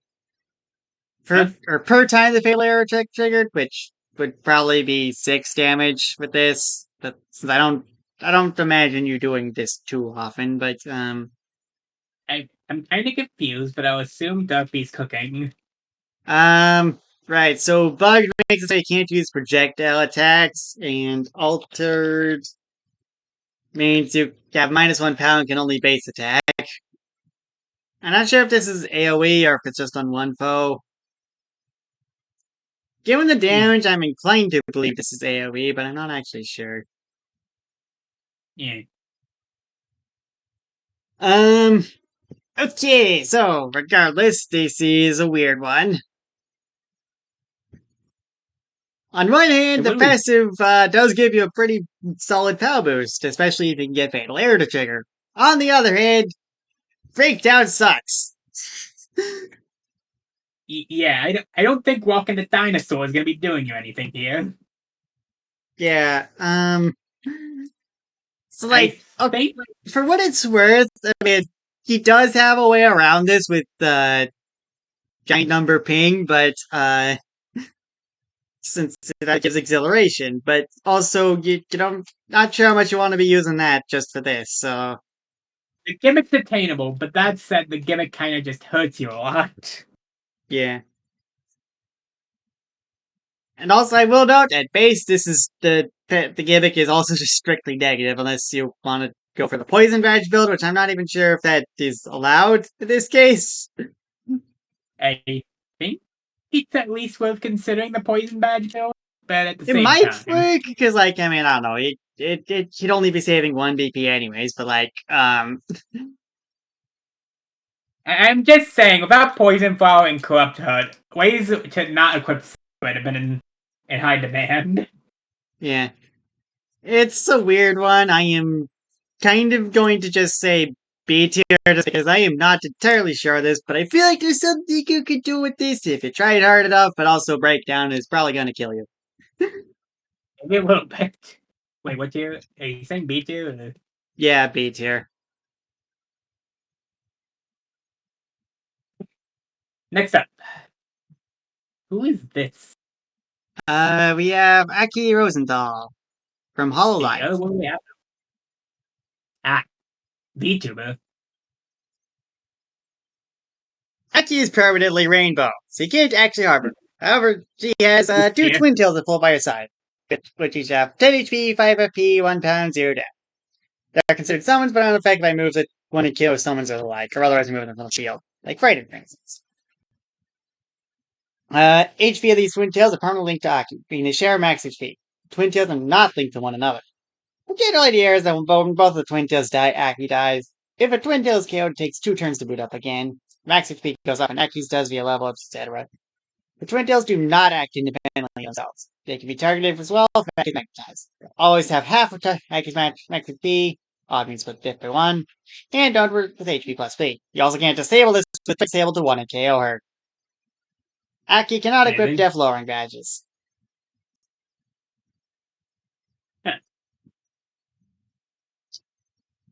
So, yeah, you basically just have 2 targets instead of 1. I imagine there's at least some utility to this. I imagine. Elven Flash. Aki teleports herself and her twin tails away in a flash of green light. This move makes her and her twin tails untargetable for the turn with priority. Twin tails can use 2 FP to strike twice when she appears. Or reappears, presumably. And both twin tails fade, neither of them attacking. Aki instead delivers a double kick for 2x2 damage. 3-10 cooldown. Siren's Call. Aki summons 2 green projectiles, which each deal 2 piercing damage. Each of her twin tails can add an additional 1 FP to attack along with her. It took Simple 2, enough. and you can add an extra. Yeah, that checks out. Mookie Beatdown. Aki calls a stand, Mookie Rose. On the following turn, he will deal 4 damage and click broken for 2 turns. Twin tails can pay 5 FP to spend the turn charging, for each bashing a target for 6 damage. Hypnotic Hips. Grants both of her twin tails boost and chaser following Aki for the next turn. Birthright. Every third turn, Aki gains drunk for the turn. Whenever Aki is drunk, her twin tails have floating. Yes! This alcohol will do the trick. Wait, what does alcohol really do? Wait, so if drunk lets you ignore all your statuses, does that technically mean you can target Aki on the turns it triggers? With Rainbow, possibly. I'm not sure Rainbow can be disabled by that, though, since it is Rainbow. I mean, the thought's funny. Yeah. Eden's Blessing. Inflicts poison for 4 turns on all foes. Final Smash deals 5x10 steel. Aki becomes immobilized for a turn, getting drunk for 3 turns as well. A Swarm of Rose type deal 5x10 stealing damage to target for Mookie Rose delivers a punch for 5 piercing damage. Aki's mobilization isn't the status, just a recharge turn. That's quite a lot. Yeah, 5x10 stealing is. Oh, let me math that. That'd be what? 20 damage? And then another 5 piercing on top of that. 1, 2, 3. Wait, 1, 2, 3, 4. Yep, 6 ones. 20 damage. 25 damage total. Yep. Jeez. Jeez. So I think the main question is, how much do you think the gimmick will be doing here? Yeah, the gimmick seems quite strong, actually. I mean, they're a bit vulnerable to AoEs, but also, I imagine this. the twin tails revive after a bit, so, Yeah. The main thing is just keeping that. Probably look pretty good for an AoE power buffer or something. Mind you, there's also the ability for each twin tail to do 6 damage on the spot with the Mookie Beatdown. Yeah, And assuming these things are summoned and FP plus P works with that, you can probably consistently pull that. yeah, I mean, from what I understand, I don't think her summon stuff is buffed by Aki at all. I think the only Aki badges that would affect them are summon badges, which, to be fair, you get stuff like Power plus P in there, which is good. Yeah. There's stuff you can do, though, and that's the thing. Not sure how much the has to take advantage aside from Beatdown over there. Oh, wait, Boost and Chase is also there. Yeah, it feels like it comes down to the badges you bring at the end of the day. Yeah, it's does seem potent though. I mean, I'm not entirely sure the specifics of how this, because it feels very strange compared to other characters, obviously. Yeah.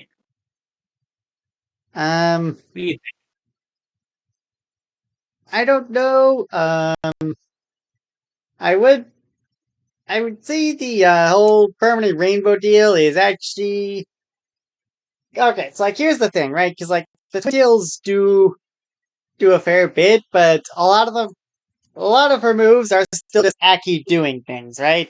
She fires projectiles, she kicks the opponent, she does whatever. Oh wait, doesn't this mean she gets the sand benefit of basically being immune to negative statuses?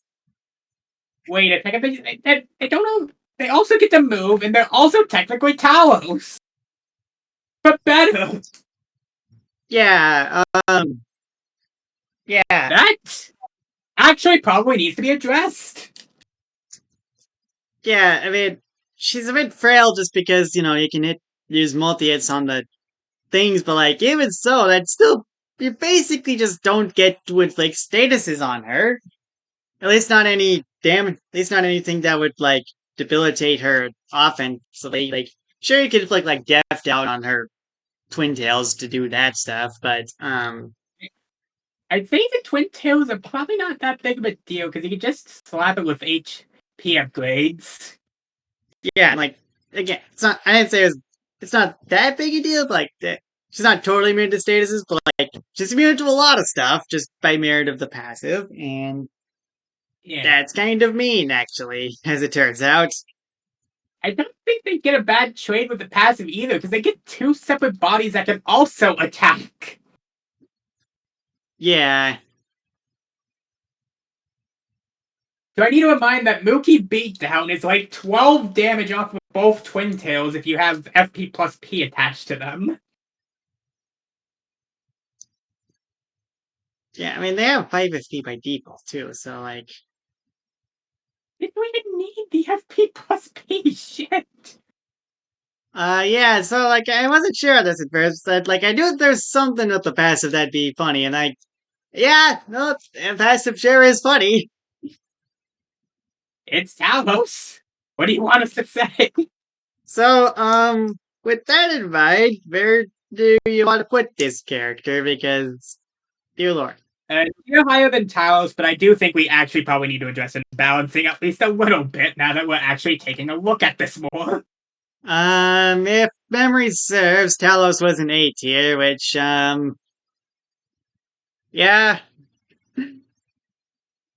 Let's just nerf this later and move on. Yeah, Saidi probably also needs addressing. Yeah, I'll put this in S alongside Saidi.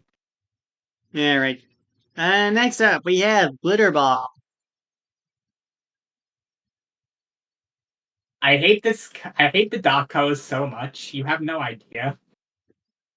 Right, so, Glitter Cannon deals 4 damage, Sparkling Power grants +2 power for 1 turn, Glitter Shower deals 3 damage to all foes, Glitter Coat grants a Mirror Charge, Birthright makes the first use of Sparkling Power and Glitter Coat get spread to all allies, including yourself, and Final Smash deals 8 damage to all foes, and all allies get a common non-Uber status of Glitter Ball's choice for 2 turns. Well, I'm looking at the moves on the thing I put in podcast text. I think the main note I need to give is how good this character probably is in challenge runs on Mirror the Birthright. That is a dirt cheap AoE power buff. Yeah, for like 1 turn. Imagine this. Actually, badge windup would make it break even. Shit. I got rid of that. Is this why? No. Honestly, I feel like this is C tier. yeah, I feel like if there's a way to restore the birthright, we could have a different conversation about this, but I don't. This kid is a little bit too standard for anything higher. Yeah, this is not a lot going on. Like, Glitter Coat is kind of funny. Like, we talked about how good Mirror is before, but also it's just the Mirror charge. I can see some potential for this character's future, though, if they ever get updated. Yeah. I feel like this one is better than the other. Okay, I'm not sure if it is better than Fourth Wall, but it does feel better than Sunray, at least. Please put the dock away. It is burning my eyes. And in any case, next up we have Nuki, which, yeah, I'm pretty sure this guy is not here, but, whatever. It could be misremembering, but anyways, so, Nuki has a passive, which is called Ink Points. He has 10 Ink Points, and some of his attacks can be upgraded by spending them to create new versions of that move. Mad Lumberjack deals 5 damage and 5 FP. And if you spend 3 IP, it also inflicts Deep Cut for 3 turns. On it.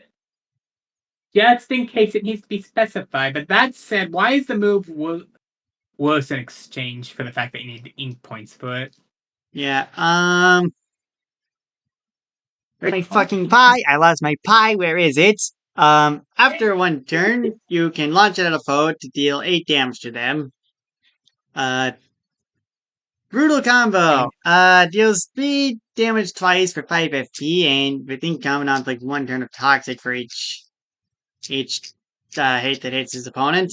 Lemon Slice for Sweet. 4 FP grants +2 power for 2 turns. Ink Purchase for 1 FP gain 2 ink points back. Pen Strike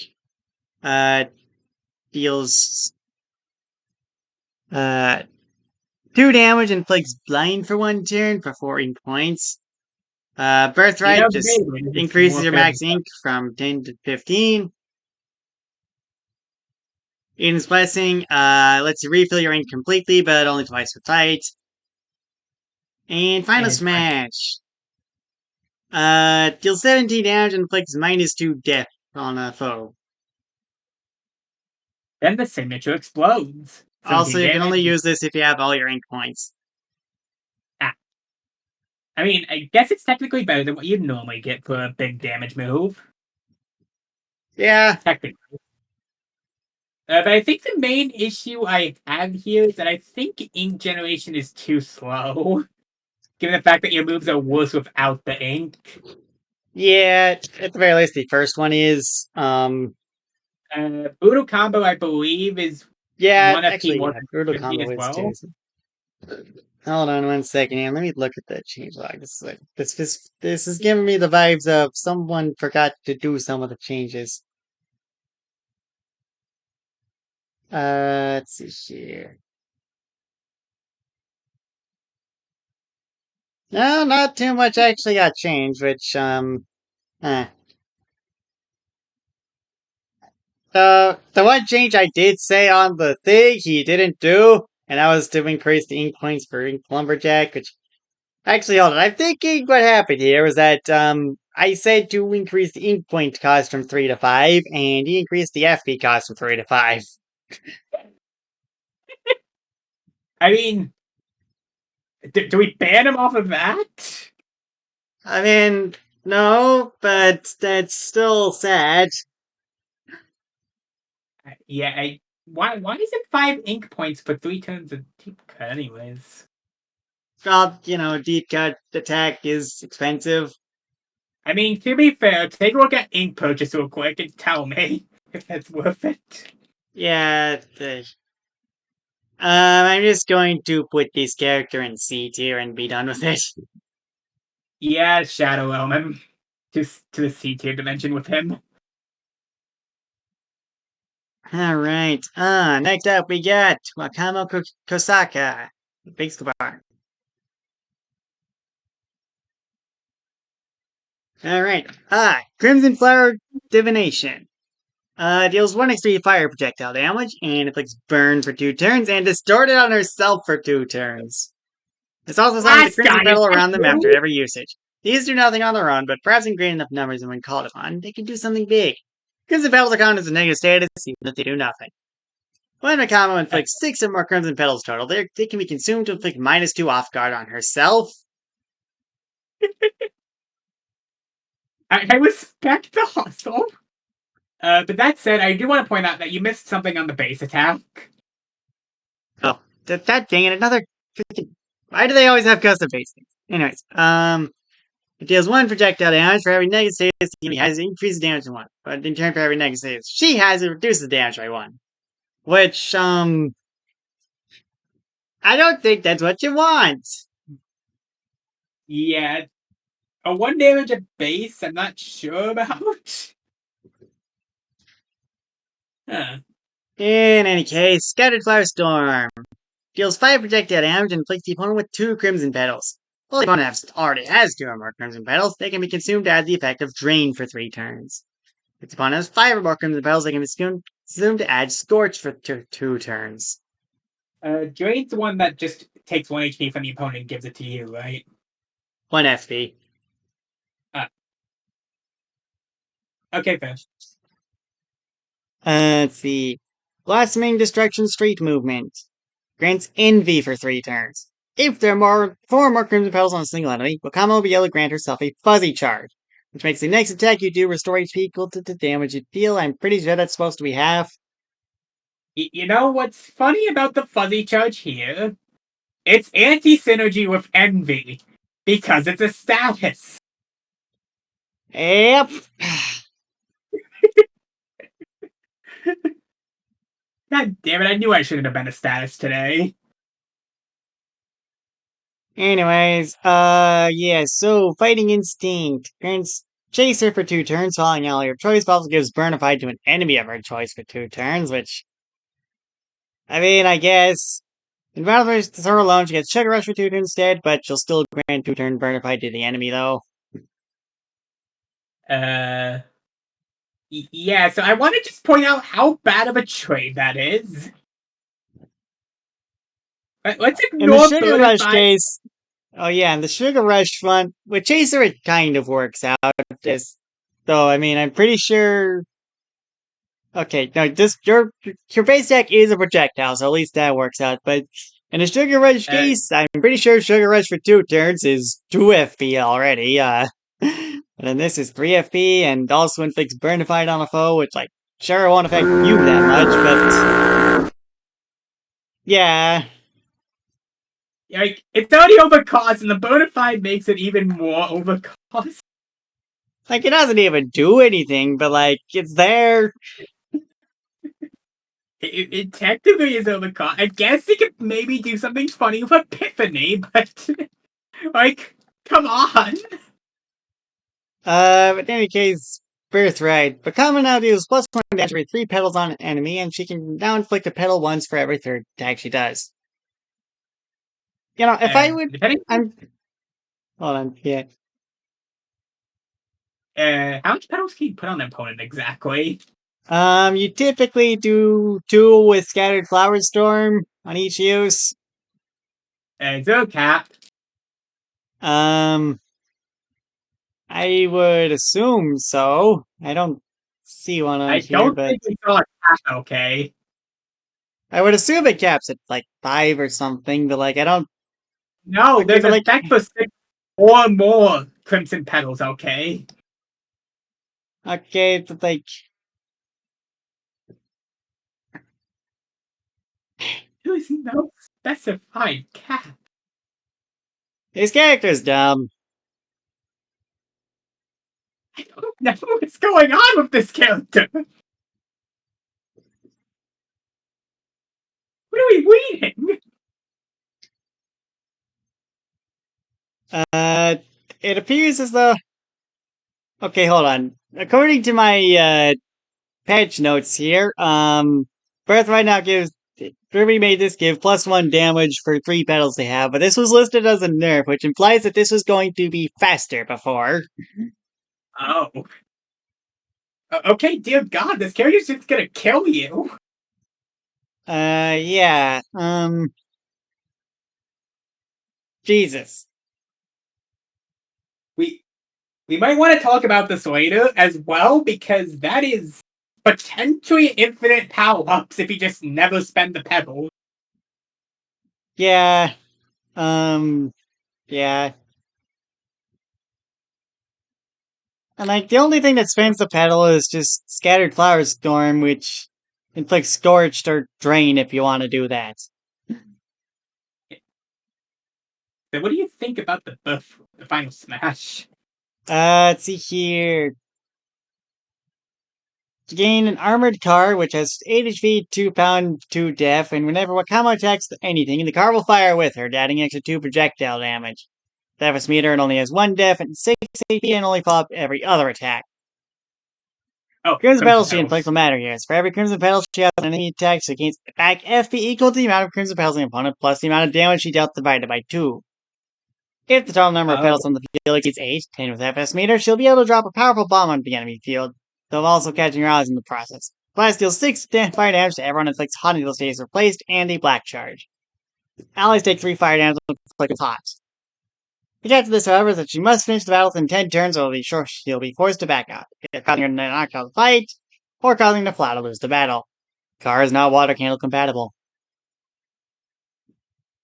You heard it here first, folks. You cannot duplicate the car at the dealership with water candle. Yeah, okay, so, So I think the birthright alone bumps this character up several spots. That said, I think the birthright also opposite, bumps him actually. It bumps him Yeah. up and it moves around. Yeah, no, the birthright is dumb. And seriously, the pedals never go away if you don't want them to, and as a result, there is no cap on the amount of stuff you get in the birthright, and as a result, you can make this 1x3 attack very, very powerful, very fast. Not sure how fast, since, you do have to do some stuff, but, like, also worth mentioning, base attack does increase based on negative statuses on the opponent, and each Crimson Petal is counted as a negative status. Oh. So you can just spam base attacks until you get your good power going, and, like, they'll do good damage because they do. And, assuming this applies to your badge attacks as well, you can use turbo attack with this once you get up a ton of pebbles. Maybe. In any case, yeah, the birthright. The character in general feels a bit weirdly designed, but the birthright especially. Yeah. Alright. Let's see, I got Naki-san Momoi. Oh, right, this is one of the characters that was in the Ultra Quacky token fight. Pancake Panic. 15 FP. Create a 4-hit shield for yourself. Every layer of shield that is destroyed restores 1 FP, so it's really more like 11 FP. It is a power move regardless. Cotton Waffle. Store 1 FP for every opponent there is. Cotton Waffle's FP is boosted for every appeal you have, no matter the type, and gains the benefits of said appeal. Unholy Appeal restores 1 FP more. Unholy Appeal makes you cost 1 HP 5, etc. Although the cap of this move is limited to 8 FP. Magical Breakfast Brawl. 10 FP. Hit 2 targets 3 damage, but stuffed for 3 turns. Stuffed is a pain. Fork Triathlon. Hit for 1x3 damage. Last Dessert. Gain huge and +2 power for 1 turn, as well as caffeinated. Unaffected by status plus or anything else that might stall these timers. I remember. Didn't we say this move was supposed to cost 3 FP?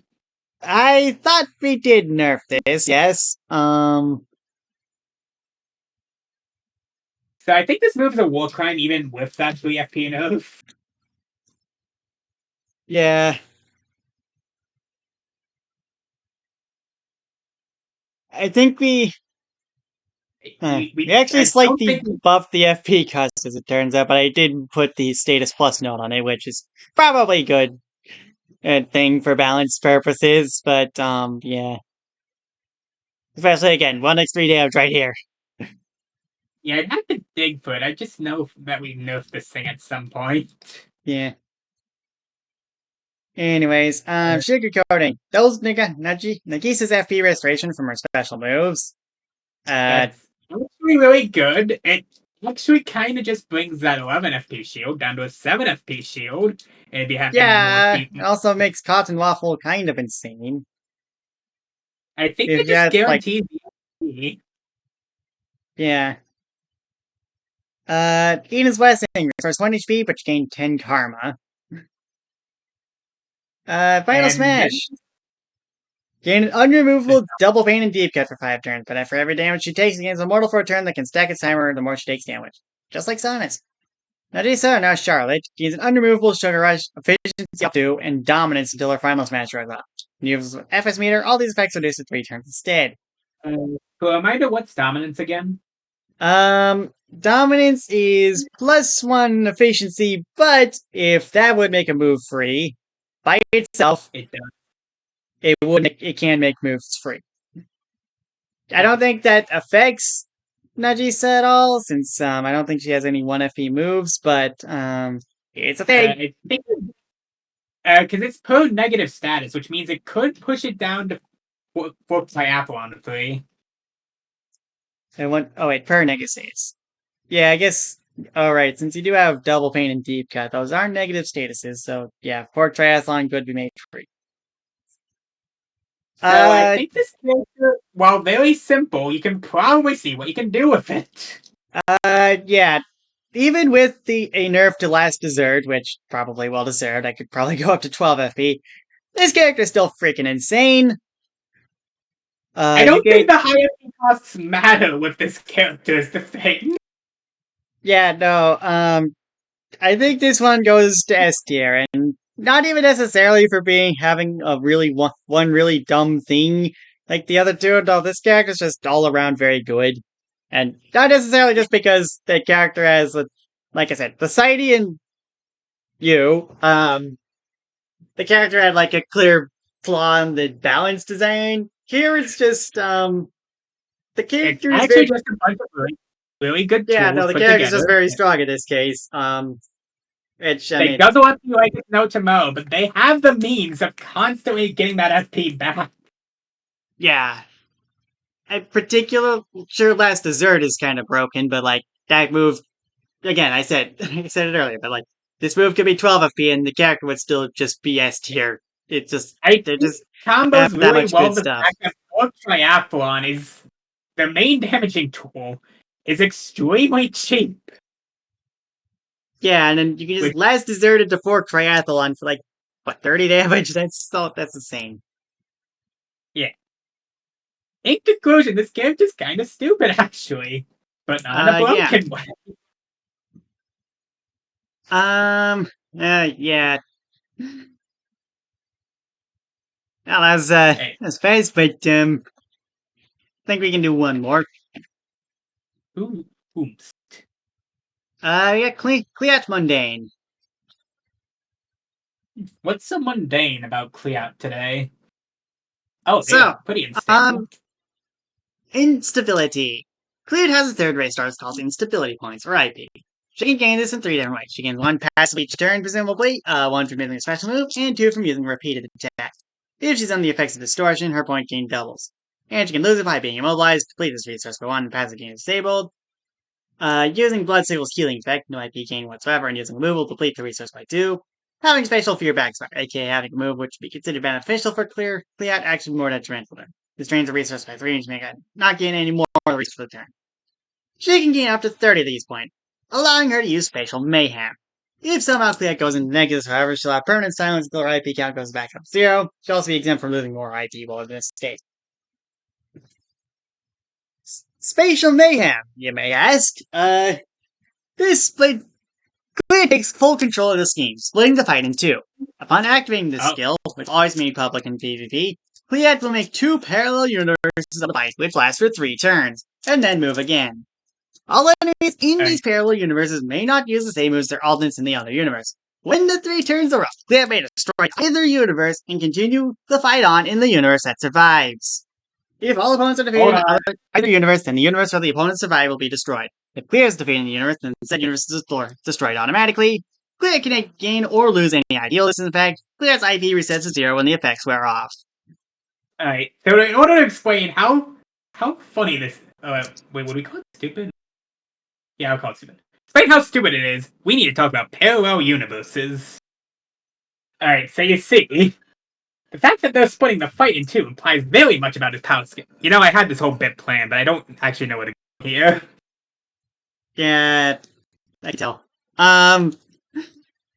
Yeah, so basically, you know, stuff like Soul of Space Step and Green Ring, where, like, the main benefit is that you can change your moves depending on, since you know what the opponent is going to do. I feel like this has a similar benefit to that, except, you don't really need to worry about bringing a Soul Stone or worrying about cooldowns or repeating turns, because you can just see them happen in real time, 2 turns at a time, and then just, the one that, where things don't quite go out in your favor, you can just delete that timeline. Which is very powerful, as you can imagine. It implies a lot about the simulation's power scale, too. For what it's worth, I don't think this is necessarily a game winner all by itself. You do still have to have a decent enough plan to still be able to win, since, like, it can be very disruptive for an enemy who is trying to perform a very specific strategy, since they're not allowed to do the same moves in both timelines, a la Green Ring. Like, imagine trying to power skill the simulations cast and having to explain that this specific character can break the timeline. Yeah. So, in any case, as for her action moves, Spatial Sphere. Clear opens up a spatial rift, causing distortions to appear. If Clear targets herself or an ally with this and an attack is used on them, then it will be repeated on the opponent 3 turns later, independent from anyone's turn. If Clear targets the opponent using a supportive, and they use a supportive move, then it will be repeated on Clear 3 turns later, independent from Clear's turn. It's kind of funny. So, wait, if an attack is used on the... Oh, Clear targets herself and an ally, and an attack is used... Oh, I get it now. I had to reread it, but it basically just makes the opponent deal with their own attack. Yep. Operation Shutdown. Inflicts supply shortage for 3 turns. Supply shortage. FP costs cannot be lowered under their base cost, and passive regeneration is disabled. The foe has no IP stat that this instead inflicts 3 turns of heartbreak. This is not on the sheet, and honestly speaking, I think it should be. This sounds funny. I'm pretty sure I added this at some point. Let me check, actually. Oh, it actually is done that. How long has it been here? I never noticed it. Yeah, Spooky brought it up when talking about all of his statuses, and I was like, oh, this is on here. I should probably add this here. But yeah, I think this status has a lot of potential in PvP. Just shut down the F-spammers in their tracks. Yep, Happy Flower, too. Honestly speaking, it's probably really funny to just hit someone who has Rosie with this. Yeah. Space Trap. Deals 2 damage twice and inflicts Death Bottom for 2 turns. Oh. You can imagine the implications with this particular move. The fact that it's on a dual attack is nasty. Yeah.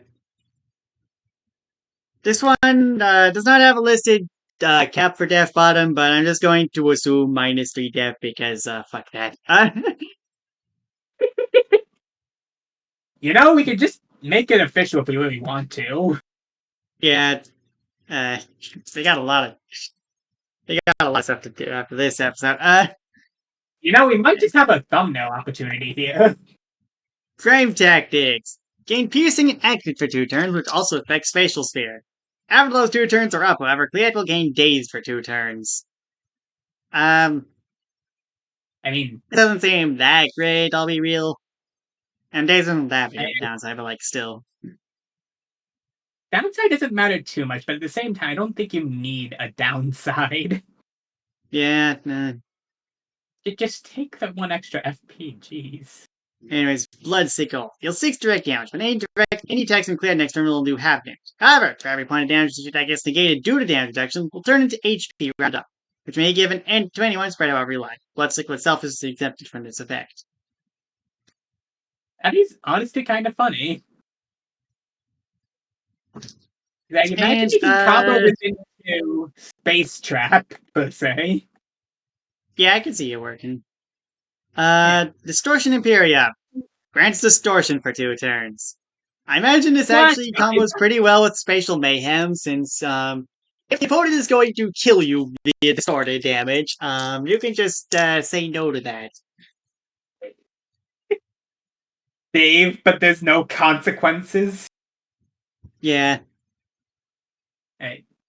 Birthright. Clean has permanent sturdy to the effects of distortion. I was joking! It was a joke! Oh my god. Dave, is that you? Okay, so distortion did get nerfed at some point to not deal with overflow damage while you have sturdy, but even so, the amount of damage to just drop you to 1 HP is still probably going to be a fair bit. To mention the benefits of just speedrunning down the danger range. Anyways, Eden's Blessing. The next time Blood Sickle's healing effect activates, heal HP equal to damage dealt instead of negated, and have no damage halved. Can be used twice per bottle owned. Final Smash immediately activates the effects of Spatial Mayhem, with both clears getting fast for the duration of it, and with the enemies of both universes having HP linked to their counterparts. Clear also doesn't lose IP from this. That's a very funny in order to explain this, we have to talk about parallel universe. Okay, how do I even explain how this works in universe? Alright, someone else can take the Panda Code channel. I can't do this. Yeah. Okay, this is an interesting one to talk about because, yeah, as you probably expect, yeah, the main reason you want to use this kit is for instability and spatial mayhem, because, like, the kit is serviceable, but, spatial mayhem. I mean, it's funny. You use the funny gimmick. Yeah, exactly. And,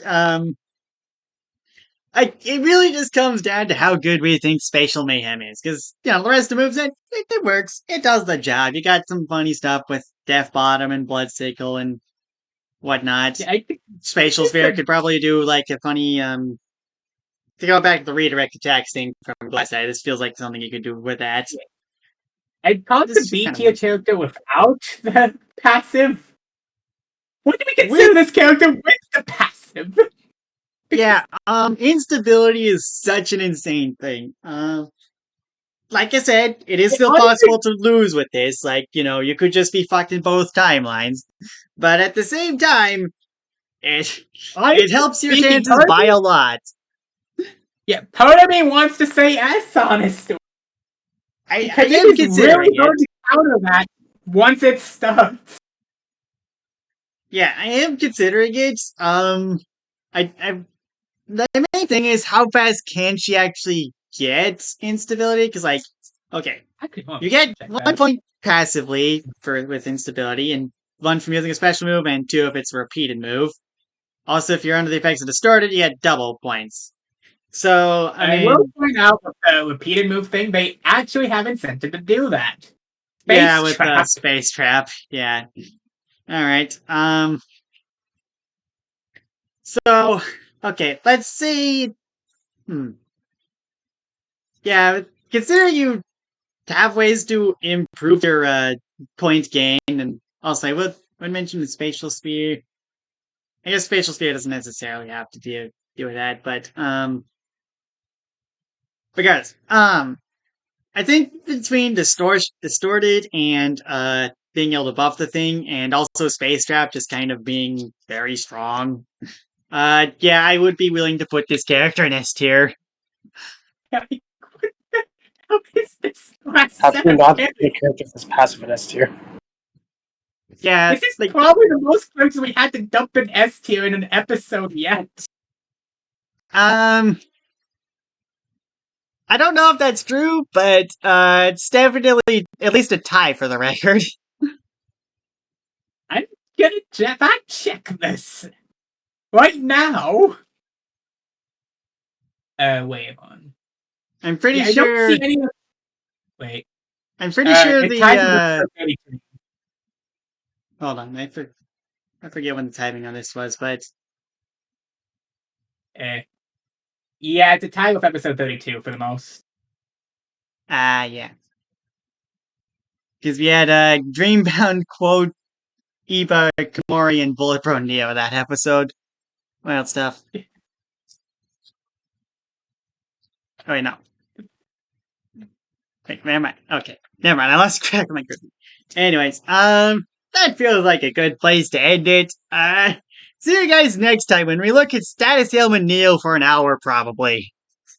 See ya.